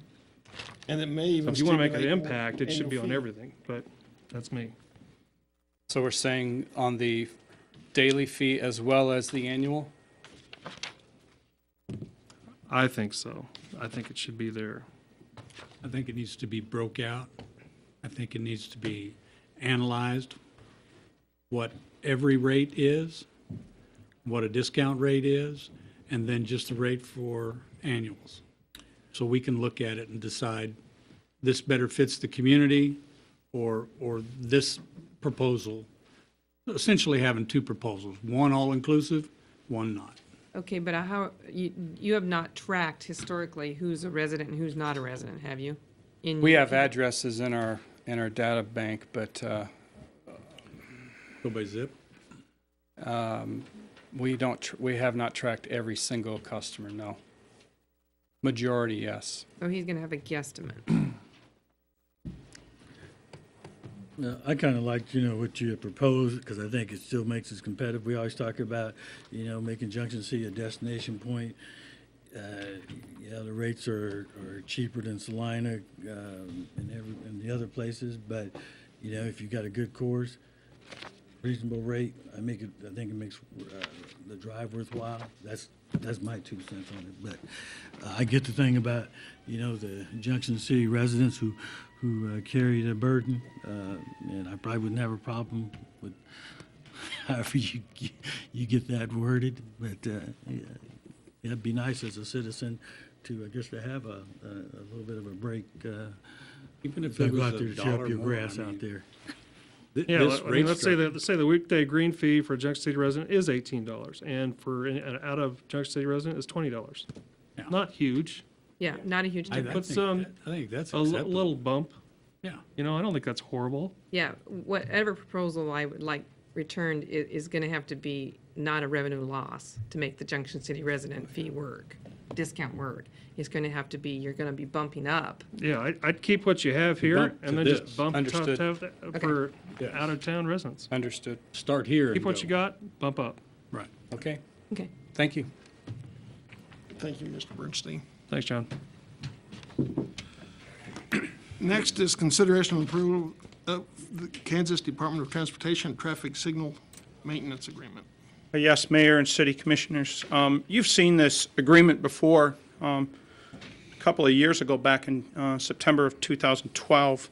The reason this is before you again is the KDOT projects along 77 are now starting to gear up, and this is likely one of several agreements I think we're going to see in the next couple of months.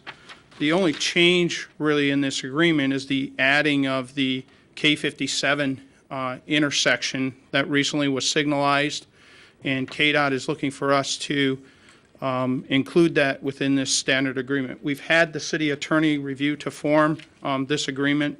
She concurs as far as with that. I would, as the report indicates, I'd anticipate as far as KDOT coming before us, asking us to operate, maintain several of the other signals that are in the immediate vicinity of the city, both in the city and just outside of the city. As you know, right now, we currently provide on a force account basis maintenance on the old 77, US 77, or old Highway 77 signal that is north of town here. That's worked out very well because our staff has generally been able to respond in a more expedient manner than, say, KDOT in the past. I think that's what their intent as far as we move forward as far as with this kind of arrangement. The monies that the city would receive would be $5,000 an intersection.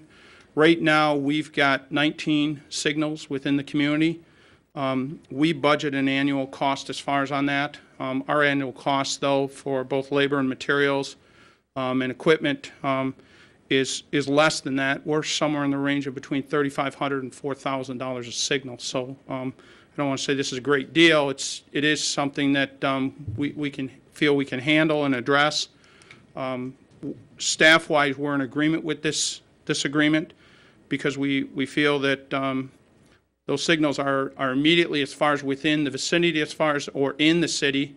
And currently there are a couple of those signals along that 77 route that we maintain currently. And this will just basically provide some uniformity in that sense.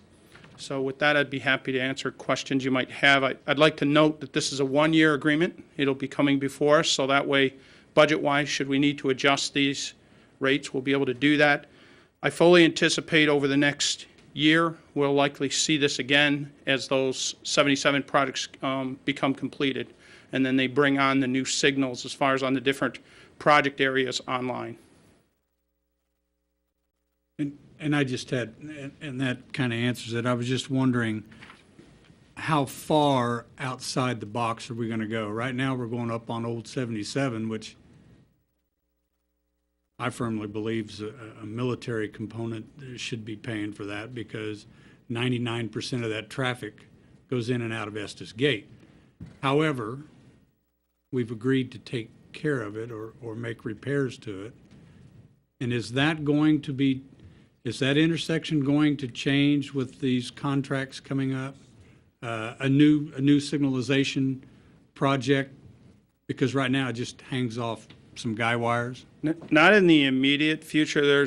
It's always been deemed that is a temporary signal, or they call it a temporary signal, not a permanent.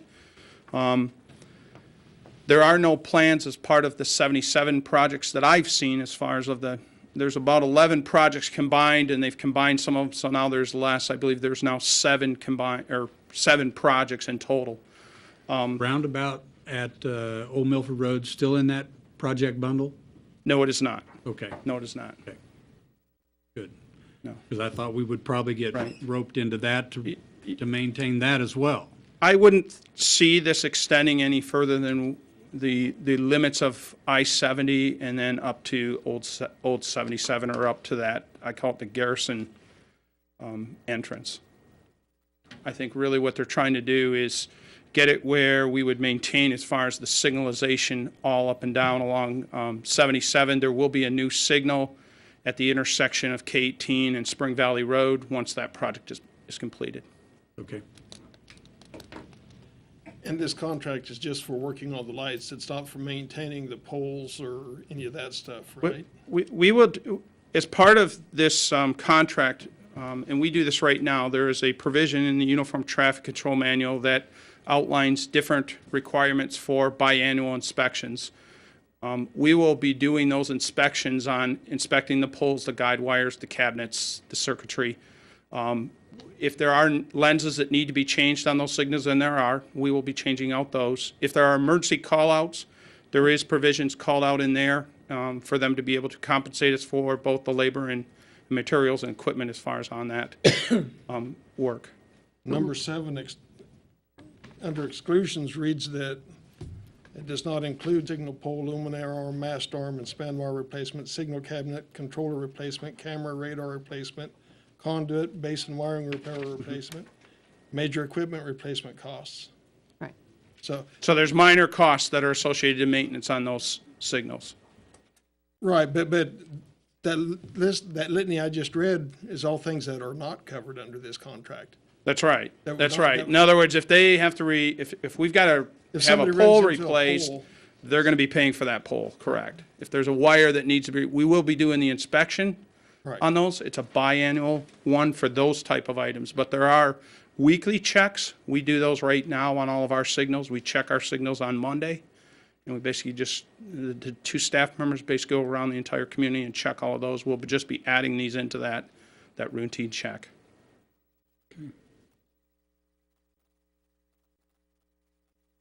Are there any other questions? None here. Just a second here. Gotcha. I move to approve the entering, excuse me. Make this a little bit bigger so I can read it.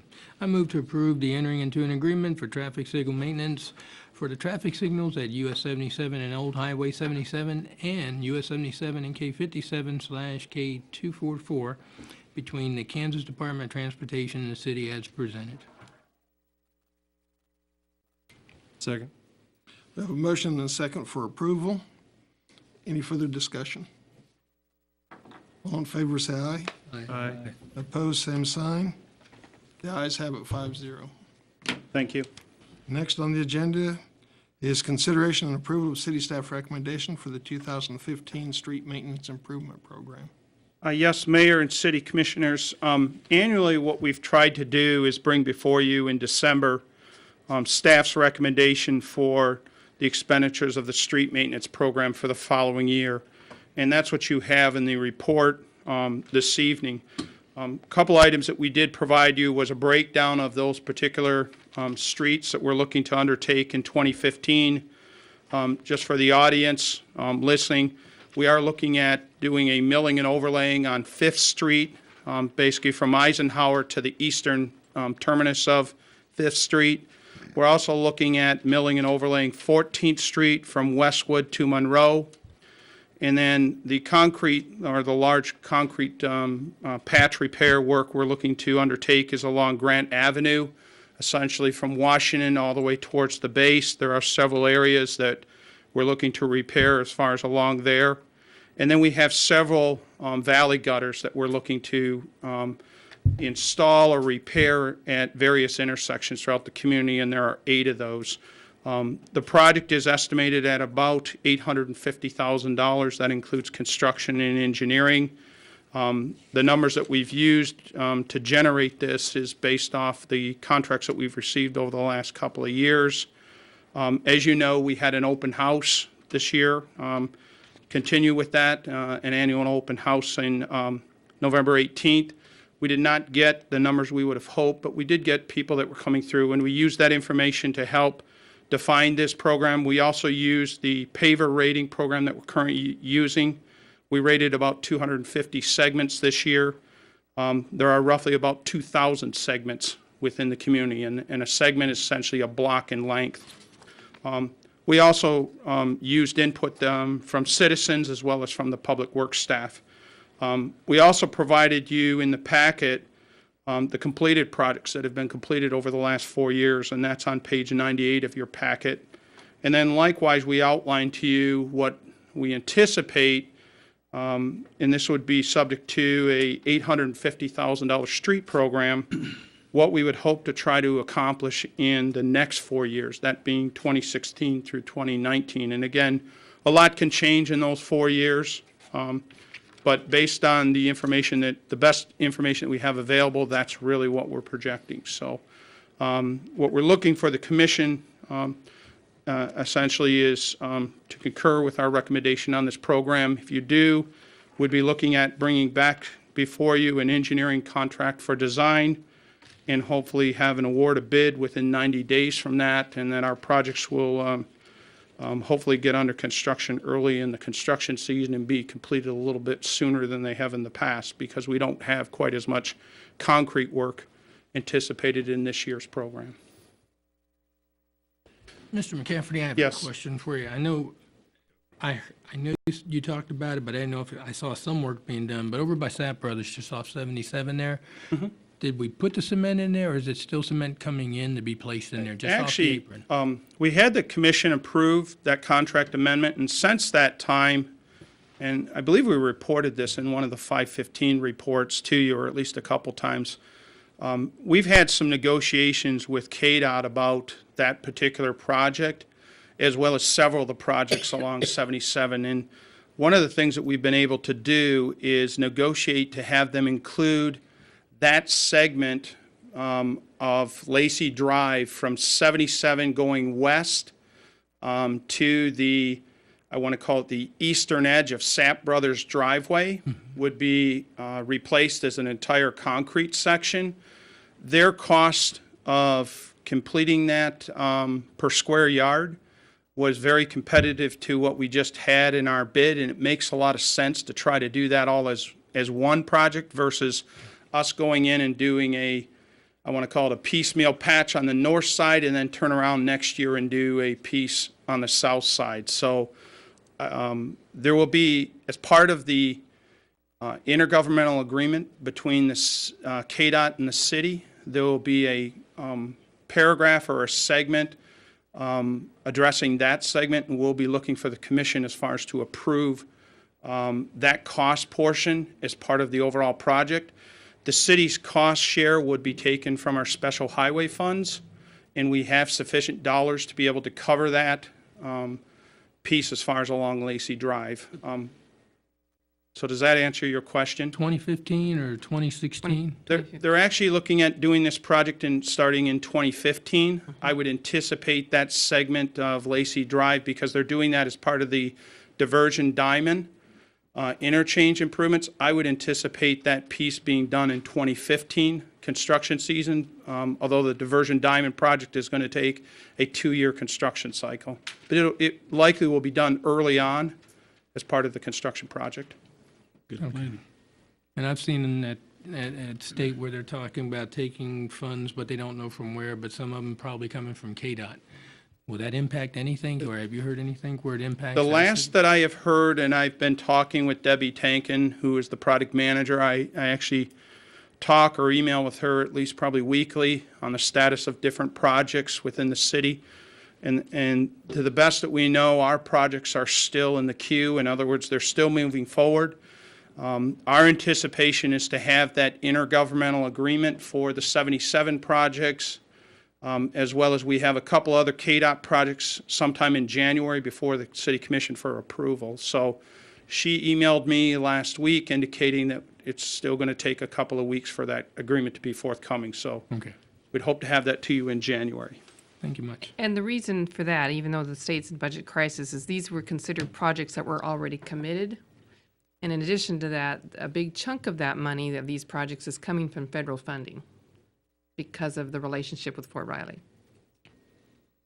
That's correct. 80% of these dollars for these projects along 77 are federal dollars. 20% is state dollars. Do you think we might be able to get any favorable pricing with a decrease in cost of oil and gas? We've not put that into our cost estimate right now. Yeah, it's always an indicator. I mean, if we do see that, as you can see in the program, we try to project out what are the next projects, and I know you don't have that list. I did not include that, but I brought it to you just in case you'd get an idea of the madness we go through. But this is sort of our color coding on the way, I mean, this is just a few of the streets in the city. If there are additional dollars, and we see that we get a very good asphalt price per ton, I fully anticipate us coming before you and ask to include some additional segments like we just did this past year. That worked out really well. We got an excellent price per ton. I'd like to hope that we'd get that, but we have not downsized the cost per square yard for asphalt for the coming year. We've kept it as far as consistent with what the bids were. Could be significant, though. It could. We're right. There's fuel indications that it could substantially drop. I mean, we could see. C70 should drop a lot. Right. We might see 25%. Good. 30%, and that would be phenomenal. I mean, rather than doing $700,000 or thereabouts in asphalt work, we might end up doing $950, and all the better because we've got within that mill and overlay program. I would guess to say we've probably got another 50 streets that we would like to get in on before they go too far down the deterioration path. No shortage of work. No shortage of streets. Absolutely. Absolutely. I'd like to say and commend this staff from moving away from microsurfacing. And I think what we had done earlier prolonged some of those streets to get us into a better posture to be able to do better work. And I think that's where, I think that was a very good engineering planning tool, and I think that worked. But I do like seeing you getting to where your bang for your buck's better as far as the mill and overlay. The one thing that I wanted to mention to you, and I didn't have your schedule, at some point, South Spring Valley Road is going to fail because of, and it may be this winter cycle, it may be this freeze-thaw cycle, but there is beginning to be significant damage on the outside shoulders that, and not only is alligating, but there is damage, base damage going on, and there's starting to be roll. So I didn't see anything for the next 5 years, Right. but I was concerned because what it appears to me is causing that is the 40 to 50 school buses twice a day that go up and down that at 40 miles an hour. And it's starting to roll, and it's getting into the base damage. And I'm sure you guys have looked at it, and I'm sure you have it on a plan. But over the course of the last month, I've been a little bit concerned because I'm watching that base degrade further. Right. We've done some preventive maintenance through Public Works, and I think what everyone needs to understand with the program, even all the way through 2019, these are still preventive maintenance measures. There is no reconstruction. And I'm familiar with the area. You're referring to the asphalt section of Spring Valley Road. Right. The problem with that section, it is too far gone to qualify for a mill and overlay type program. And that's because there is so much degradation or degradation that has occurred in the base portion, which is the rock below the asphalt, has failed. So where we're at, and you can see the patches that we've put in, I want to say there's at least a dozen major patches along the shoulder area where we've had to go in, dig out the asphalt, dig out a portion of the shoulder or the rock base, re-put in new stone, re-put in new asphalt, and reinforce that. Unfortunately, that's the course of action we're going to have to continue to take, because what we're trying to do every time we look at the dollars that are earmarked for the street program is we look at what kind of treatment can we use to really optimize the money we have and keep the rating level of as many streets as high as we can. Sure. And surely we could take that $850,000. You could go in and do a full reconstruct on a portion of streets. We're not going to go very far, though. We're probably going to do a couple of blocks and then we're done. You got 2,000 blocks in the system. And you're right. The microsurfacing, it absolutely did that. It basically gave us time. It sealed up the roads. They are still going to crack, asphalt cracks. But rather than having 10,000 cracks along a particular segment or segments, you now only have 1,000 cracks. So you basically have bought time in that sense. And that's really what we were trying to achieve. And you're right, we're moving now into that phase of doing, we call it mill and overlaying work. The problem with that is we get about a 10th to maybe a 20th of the amount of blocks that we're able to do with milling and overlaying than what we were able to do with the microsurfacing. And that's because of the expense that you're dealing with as far as in the cost. Sure. You're looking at $3 a square yard for microsurfacing, where when you get into milling and overlaying, you're looking at $15 to $20 a square yard. You just don't go as far. Right. Understood.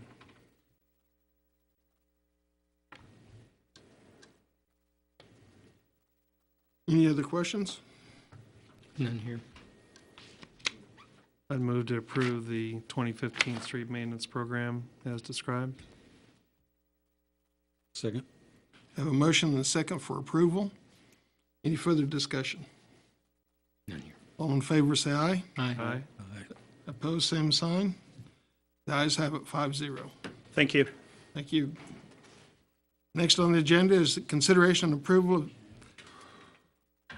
a request for proposal, phone system, Police Department. Chief Brown. Thank you, Mayor. Commissioners, thank you for allowing me to come before you tonight. We're here tonight for a award of a bid for a new phone system which will serve the Police Department, the Geary County Sheriff's Office, and the Drug Operations Group office here in Junction City. Over the last several years, we've become acutely aware of the need to replace our phone system. The phone system at the Police Department is approximately 17 years old. There is one controller that controls all the phones at the Police Department and the Sheriff's Office. If that one controller goes out, then we lose service both at the Sheriff's Office and the Police Department. There is a second controller, which is about 10 years old, which is at the Drug Operations Group, which is located over near 8th and Franklin. I would point out that the 911 phone system is separate, and the phone system that we're discussing replacing tonight has nothing to do with the 911 system. Over the last number of years, JCPD and Gary SO have identified a number of problems with the phone system that we have. First of all, the phone sets are old, they're breaking.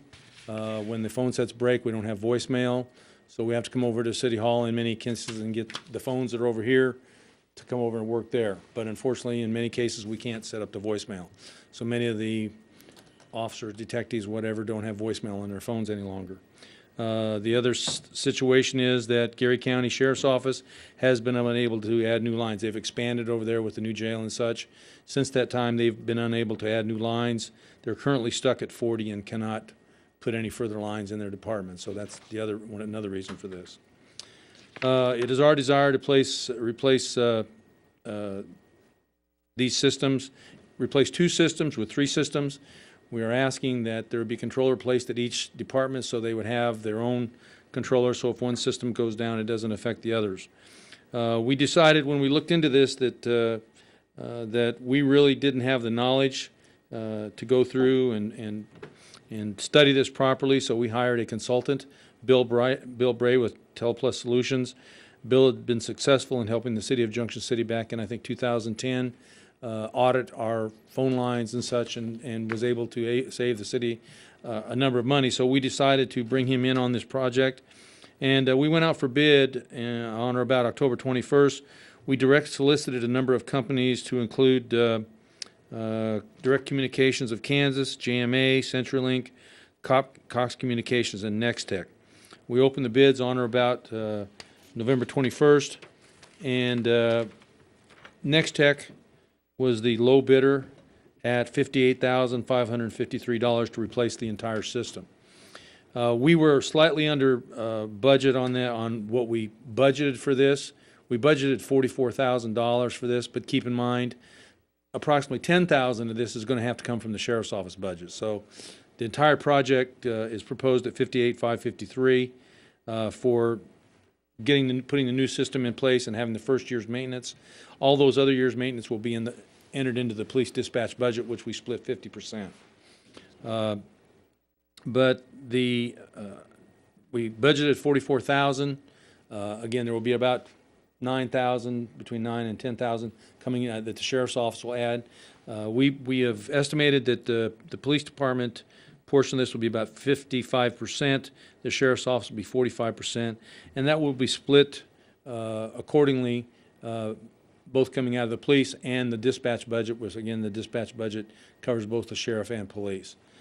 We budgeted in 2014, like I said, the 2014. There are extra monies in the dispatch budget. We were able to save $34,811 in our capital portion of the budget this year on a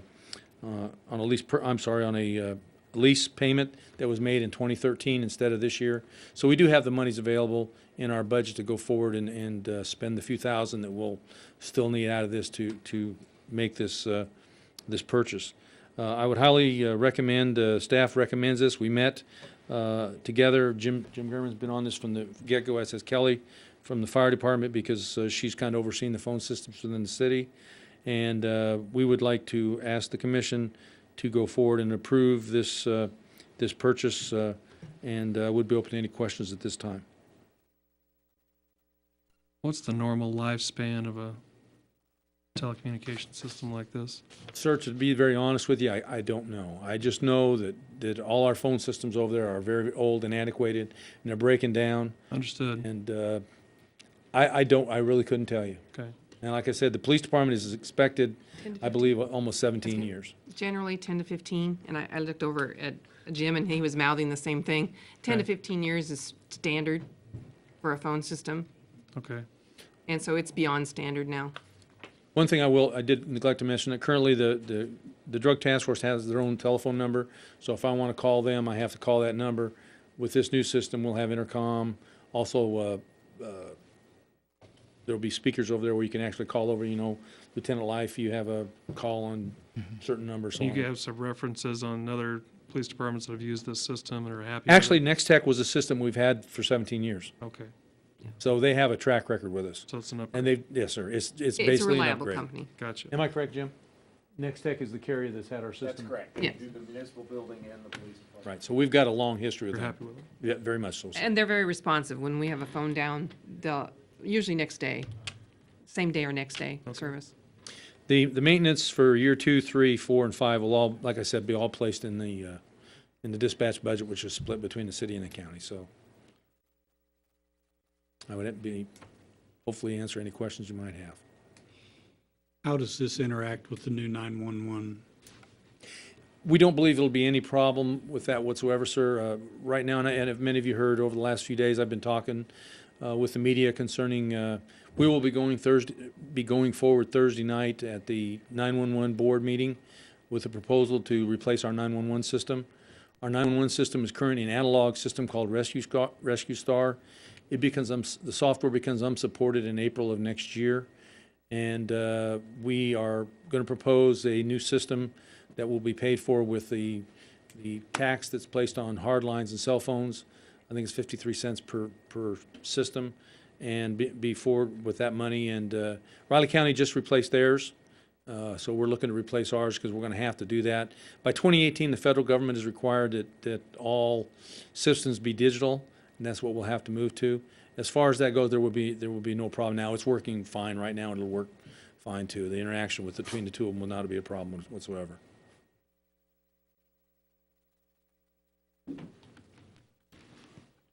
I move to approve the purchase of the Next Tech to achieve a phone system. Second. We have a motion and a second for approval. Is there any further discussion? All in favor, say aye. Aye. Aye. Opposed, same sign. The ayes have it, 5-0. Thank you, Mayor, Commissioner. Next on the agenda is authorization to sell the old ladder truck. Chief Royce? Excuse me, Mr. Mayor, City Commissioners, I apologize for the late delay on not getting a memo. This had come down in the end of last week and first of this week, but when the City of Junction City agreed to take the Assistance to Firefighters grant in 2013, from FEMA, a stipulation was when it came time to dispose of the apparatus that we were replacing, there were conditions placed on the method of disposal and who we could actually sell it to, so to speak. We basically have 3 options. The condition was that piece of equipment, which was a 1989 Pierce 75-foot ladder, had to be taken out of emergency services within the United States. Okay, we could not sell it to any other fire department. We could not give it to any other fire department. It could not be used as a fire apparatus in the United States. It had a 75-foot ladder and a pump. A tree company could have possibly bought it, a sign company possibly, whatsoever. We came down with 3 options for the disposal of this apparatus. One was to scrap it out part by part, which would have taken a lot of man hours, not to mention on our part, as in advertising and dealing with customers. The second option was to auction it. Contacted Purple Wave. They would not do a reserve auction on it. It was an absolute auction, which meant we signed it over to them and they sold it for us, and if someone came along with $1, that's what we got for it. I spent most of last Thursday contacting various movie and TV prop companies and was given a name of a nonprofit organization that specializes, believe it or not, in purchasing used fire apparatus and sending them to Southeast Asia as part of a nonprofit church organization. After several contacts with this organization, exchanging specifics and photographs with this company, they're very interested in the apparatus. We're still negotiating a price, but it will not be for less than $15,000, which I think would be a benefit to the city greatly compared to what it would take for us physically to try to find a home for this apparatus. So due to the unique condition of this only being used for this, it falls under the fiscal policy of how we would dispose of it. So that's why Cheryl wanted me to come before you this evening and the urgency of it and discuss and ask for your approval to proceed with the negotiations and the purchase, or the selling, I should say, of this apparatus. Generally, this would be an item we'd simply place in the consent agenda for disposition of equipment to get rid of. Because this was unique and it was tied to the grant, we figured we'd better have your official motion blessing that you're authorizing us to sell it as a negotiated sale. A little bit unusual. So that's why we placed it as an agenda item for your approval to sell it. Know as for a sure that'll negotiated bring in sale. 15 grand? It will, yes. Yes. Yes. The Because current negotiations are currently above negotiating that. is closer to the 20 than the 15. And that is a firm So, offer. It's not a firm offer yet, but that's been the discussion so far, was it's closer to the 20 than the 15, and we want to keep it that way. But so I put it in the memo that we'd not sell it less than Sure. 15,000. And that way, it gives us the negotiation power to go ahead and sell and process it on. And the money, since the money was originally, the truck was originally purchased out of fire reserve, it'd go back to fire reserve. Once the money is back into fire reserve, it simply goes to buy new equipment in future budgets. I move to accept the recommendation of staff to seek a buyer for the sale of the 1989 fire ladder truck for no less than $15,000 in value. Second. Have a motion and a second for approval. Is there any further questions? None here. All in favor, say aye. Aye. Opposed, same sign. The ayes have it, 5-0. Thank you. Thank you, Chief. Next on the agenda is request to declare 12/26/14 as a city holiday. It was declared by President Obama the 26th would be a federal holiday, therefore Fort Riley will not be having their offices open or staff working. And the county has designated Friday as a day off.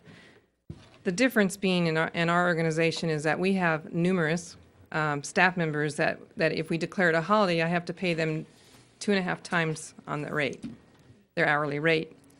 So the cost of that, if we did declare it a holiday, a minimal cost would be $16,206. We estimated earlier today at $16,500. It actually boils down to $16,206.18 just for PD and fire. Should there be a storm event or a call out in the Public Works Department, that would be an additional cost for 2.5 times the hourly rate. So I, being the penny pincher I am, Can we just do non-essential personnel? well, that's exactly what I'm suggesting, is that we call for minimal staffing. If you do non-essential personnel, that's not really very fair against all your fire and PD, because then they're going to want to negotiate that, I'm sure, then in the future contracts, that when you do that, then they're going to want that to be an automatic holiday. So my suggestion is that staff operate, we open City Hall and the Parks Departments at minimal staffing. They'll answer the phones, they'll be there to service the public, to receive payments on bills and things like that, but not actually close. But they would have to take a PTO day in order to take it as a day off. Now, we are generous on our PTO day policy compared to other cities, so I don't think that's even itself in a burden. I said have currently stood with the department heads that have asked me about this was I couldn't declare it a holiday myself. It's not within the power of the city manager to do that. Only the city commission can. I would be willing to take it to the city commission meeting. I didn't get it on the agenda, and when I came back, it was, oh, we needed to have that on the agenda to discuss it with you guys. If you declare it a holiday, it is going to cost us the money. If they don't declare it a holiday, I recommend that we staff at minimal staffing. I'll be here. I know the HR director plans on being here, but our secretaries won't. I mean, there's certain people that they'll be here if it's declared as minimal staffing. Well, the banks are all open on that day. And if it's a federal holiday, they won't be. It's not a federal holiday. It's just okay.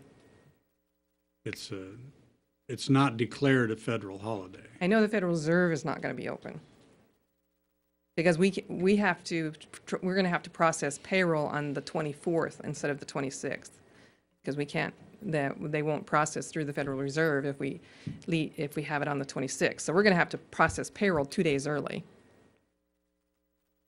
As will Fort Riley. Yeah. They do the same thing. Yeah. So my recommendation, I'm going to be the Grinch here and say, no, we'll have minimal staffing because I don't want to pay the overtime. So moved. Second. Okay. We have a motion and a second. Is there any further discussion? Yes. Half measures tend to irritate people. I'd rather do nothing than only go halfway. I'd rather call it a holiday and be done with it than just make it halfway. But then you have to pay all the, Yes, we do. And that's not on this year's budget. That's out the chute beginning of next year, That's which means that they'd have to make it up for somewhere or another a line item. In other hospital's words, always open. They don't get any. in other words, they don't get paid anymore. $16,000 worth of supplies somewhere else, or gas, or $16,000 for one day. I don't agree with that. I think it's throwing money out the door. Let them take a day off whenever they want. Any further discussion? We have a motion and a second for approval. All in favor, say aye. Aye. Aye.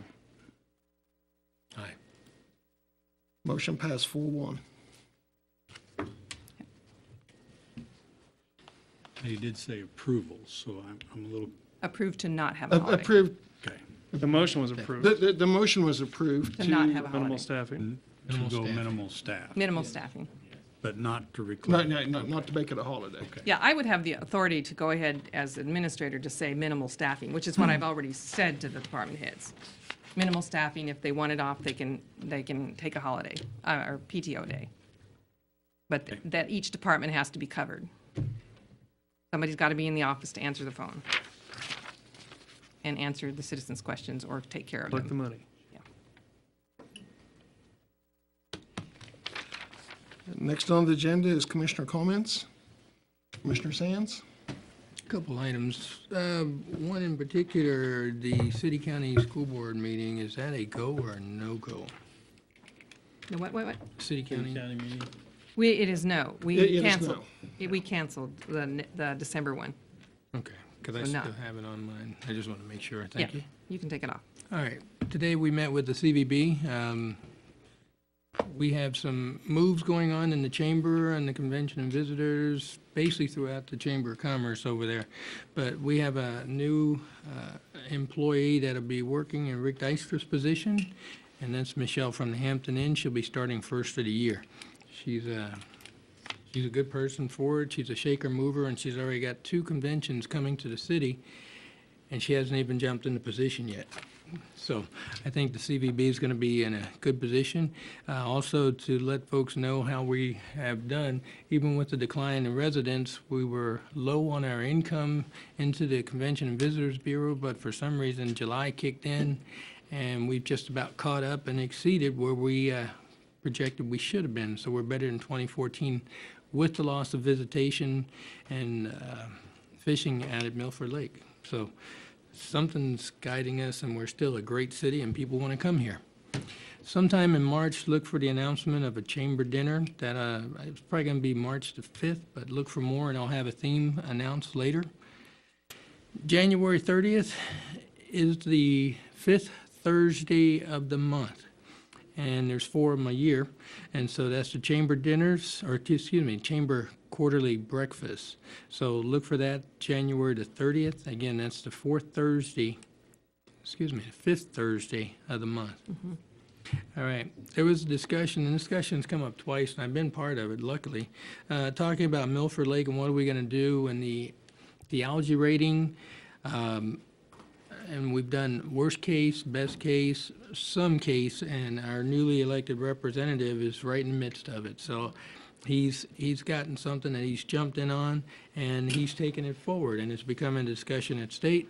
And hopefully they'll push it on the federal and say, what are we going to do? But they're looking at all scenarios. What is, what can, and what are our ratings, and what do we look like we're going to look like shortly to make Milford Lake a place still as a great part of our community. Since discussions about the increase in water, I've gotten a couple of calls from some folks, and most of them are about senior residents living on fixed incomes. And I resemble that a little bit. I live on a fixed income, but I get a little bit of a raise about January almost every year. Sometimes it's a percentage, sometimes it's 1%, but they call it inflation, and nothing stays the same price. And I had some well-talking points on those, but most of them were seniors. What are we going to do? And we have some decisions to make. Do we stay reactive? And I think we saw the discussions at our last commission meeting where we were talking about rates and things that we have to have, just kind of like what we did with the streets. The streets, we had no funding for a while, and when we finally put it in there, it was like putting a Band-Aid on a sucking chest wound. It just did not work real well, but we were trying to do something, and we finally got our streets. In the last 4 years, I think we've done a good job with our streets. We're at the same point, and these peaks and valleys are going to continue. These peaks and valleys will be there forever. This peak here is, well, actually, this valley is the water and the sewer and the stormwater. And we attacked two, and it just seemed like that was a great increase for some people, and then we tabled the stormwater because there's got to be another option, but we know we have to have it. So I'm feeling it. I still want to hear from you, but I want you to know that we as a commission are taking that in consideration. We can only react to so many things, and like I said, when your water breaks and you have no water, we have to have funds to fix that.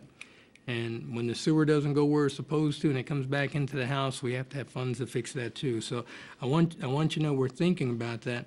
And this is something I don't think I put in an email to you today. A question came up to me, and I told them I was pretty certain that it didn't come to us, but the question was, Fort Riley, do they get their water from us, and do they send their sewer to us? And I told them I felt positive 100% that it did not. No. And they were very, very much set that it did. So No, in they this did- setting, I want to make sure that it said that Fort Riley has their own stormwater, they have their own sewer, they have their own water. The water treatment plant used to sit right up on top of the hill there. But they do not, have not, and we have not talked about that happening in our city from Fort Riley. So please make sure that you understand Fort Riley has their own water, wastewater systems. And last thing that I have is it's Christmas time. It's a great time to be happy. It's a great time to be spirited, but also watch out for those people. It's a great time for depression. And folks do some really strange things. And I just recommend to you check on your friends, check on your family, check on your neighbors, check on people that you don't know. But not everybody's going to be happy because everyone can't celebrate this great, wonderful spirit. Driving around the city looks great. It's going to look better. And some folks keep their lights up until Three Kings. I'm one of those. You'll see me into the new year. Continue to make our city look great. I'm proud of what I'm seeing, and I know there's more coming. That's everything I have, Mr. Mayor. Thank you very much. Thank you, Commissioner. Commissioner McAllister. The liquor sales on Sunday, I really think that bears a little bit more discussion, and hopefully those owners will reach out, and hopefully maybe the Daily Union can run an article in there and try and find some opinion. I think government needs to stay out of people's personal business as much as they can, And I think this is a way of letting things to be a little more flexible. You have a choice whether you want to open or close. But I would like to hear a little bit more about that from those that are in the business. The golf course, I think there were some comments made tonight and some very good, strong comments from Commissioner Landis. The cost of that golf course is still on the backs of citizens of this city, and we need to recognize that, and maybe we need to look a little closer at that and give those folks the break.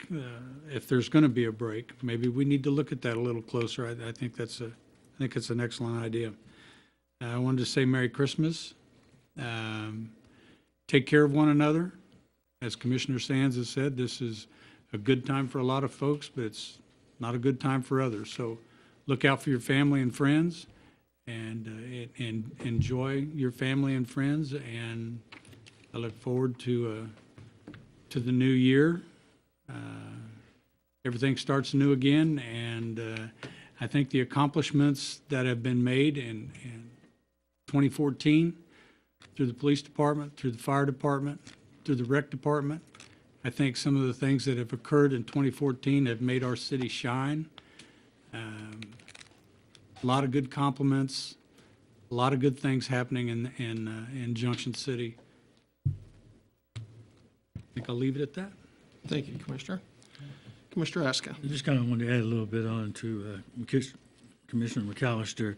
You know, since I've been on the commission, we've accomplished a lot. We had a lot of folks when I remember I first got here that Junction City was about ready just to become a ghost town. Everybody's going to leave if you do this or that. But, you know, the main thing is we just got to have patience. We've got a plan in place and move along and just slowly chip away and we'll get where we need to be. So with that, I just wanted to wish everybody a Merry Christmas, Happy New Year. I look forward to 2015 for us to continue to take forward steps, making our community great. Thank you, Commissioner.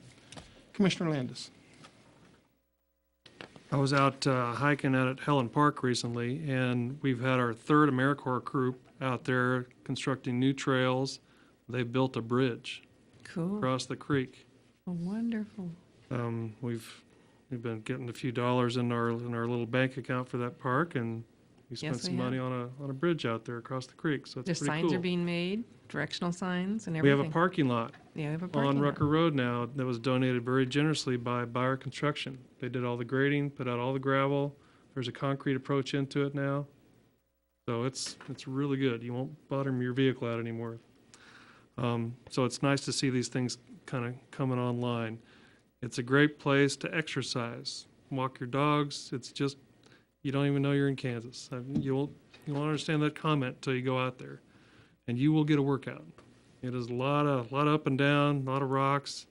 Bring a cell phone, bring a buddy, bring a water bottle, just in case you might, turn an ankle or whatever. But it's really beautiful out there, and I'm very appreciative of Randy and Jody Testa that Hard work. have kind of been the ones that have sponsored the AmeriCorps groups and had them out there, and we've had them over for supper before, and it's a lot of nice kids that really, give of their time and as part of their service. So it's really a neat project, and I encourage everyone to go out. I'd like to wish everyone a Merry Christmas and a Happy New Year, and appreciate this community. I appreciate it a great deal. Like Commissioner Aska said, when he and Jim and I came on this commission 4 years ago, it was pretty ugly, real ugly. And over time, with patience, we have been taking care of little tasks and putting a few dollars aside and fixing some things here and there and restoring the faith and integrity, I think, in this commission that was questioned before we got on here. And all that comes from telling people what you're going to do, putting a plan together, and implementing that plan and seeing it through. And that's what we try to do here twice a month. And we hope that the faith that the community has in us is well-founded, and we think it is. We have our challenges, and we're going to continue to have our challenges for quite some time. But when you look at the body of work that we've been able to accomplish, it is significant, given our challenges, really miraculous. So, thank you. Thank you, Commissioner.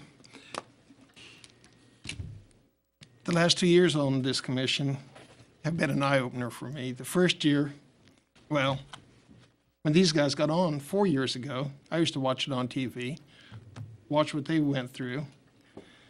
Then when they asked me to come join them, I thought, what are they trying to get me into? The first year, I spent probably most of the year learning. This year, I've become quite a bit more comfortable with the job we're doing. And it's true, there's a whole lot of work to be done, and we can only take a little bite at a time. It's all we can afford to do. But we're making headway. It's getting better. And I'm glad I joined the commission. We're glad you did too. And Jury's still out. I appreciate that. My mother about right. says she loves me, but I'm not sure. That's not true. Merry Christmas and Happy New Year to everybody. Just real quick, I appreciate the sense of humor of everybody on here, and that I can make those kind of comments, and they know it's because I care about them. Most of the time. Most of the time. Don't give it all away. Being able to smile up here makes it easier to do the job. Well, and it certainly makes it easier for staff to do their jobs when they recognize that staff has been trying to do everything that it can do to support you. In that regards, and I put this in our weekly report to you, but I want the public to be aware, again, how hard staff does work. And that we reached a huge milestone announcement last week. Tyler is our CARET, which is our worker comp group representative. And CARET is our workers' compensation pool that we belong to. 18 cities belong to it. And Junction City, for the first year in many, many, many years, is now in the work comp world. If you reach a 0.7 mod factor, you're considered to be excellent. Okay, our city reached a 0.69 mod factor this year, which means that we are receiving a substantial discount in next year's rate, which equals to about $60,000, and we received a larger bonus check back this year for not having accidents back, and that goes back into the coffers. Sweet. Because our employees decided that we were going to take our safety committee seriously, and that the safety committee has done a very tremendous effort to make sure that when our employees come to work every day, they come to work healthy and they leave work healthy, that they're not injured on the job. And we have made this a priority from administration all the way down to the last staff member. And because of that, it benefits our community. That makes dollars available for other things. So it is a tremendous accomplishment. In a very short period of time, they dropped it down to a 0.69. We're only, we were fourth of 18 cities, and so our next challenge to the city employees is we're going to be city number 1. We'll have the lowest mod rate. So we won't stop there. We'll continue to challenge them and saying we'll have the lowest mod rate in our pool, because we are going to be safe and we're going to watch out for each other and make sure that as a family within our group that we're taking care of each other. So with that, it's just wishing that everybody has a Merry Christmas. Great Christmas. Mrs. Logan. I don't have anything. Mr. Ficken. Nothing. Chief Brown. No, sir, thank you. Chief Royce. Just something real quickly, Mr. Mayor and Commissioners. We received word late this afternoon that all 3 of our paramedic students successfully completed their state board exams. Lieutenant Brad White, firefighter Jonathan York, and firefighter Sean Carr. And why I want to mention that is they personally would like to thank you for their support and the city's support. I'm very proud of them. It's an 18-month program that they took away from their families, consisting of lab work, academic work, and street work. They're very anxious to start their new roles as paramedics and serve the community. So very good news this afternoon. Thank you. Yay. Chief, I think you ought to make him come up here and stand in front of us. Yeah. I'll get him up here next week, Yeah. or the next meeting. Next commission. Thank Yeah. you, sir. You bet. Presentation. Mr. McCaffrey, Nothing, Mayor, thank you. Mr. Gurman, Nothing, sir. Mr. Lazier. Move to adjourn. Second. Let's go home. Cool.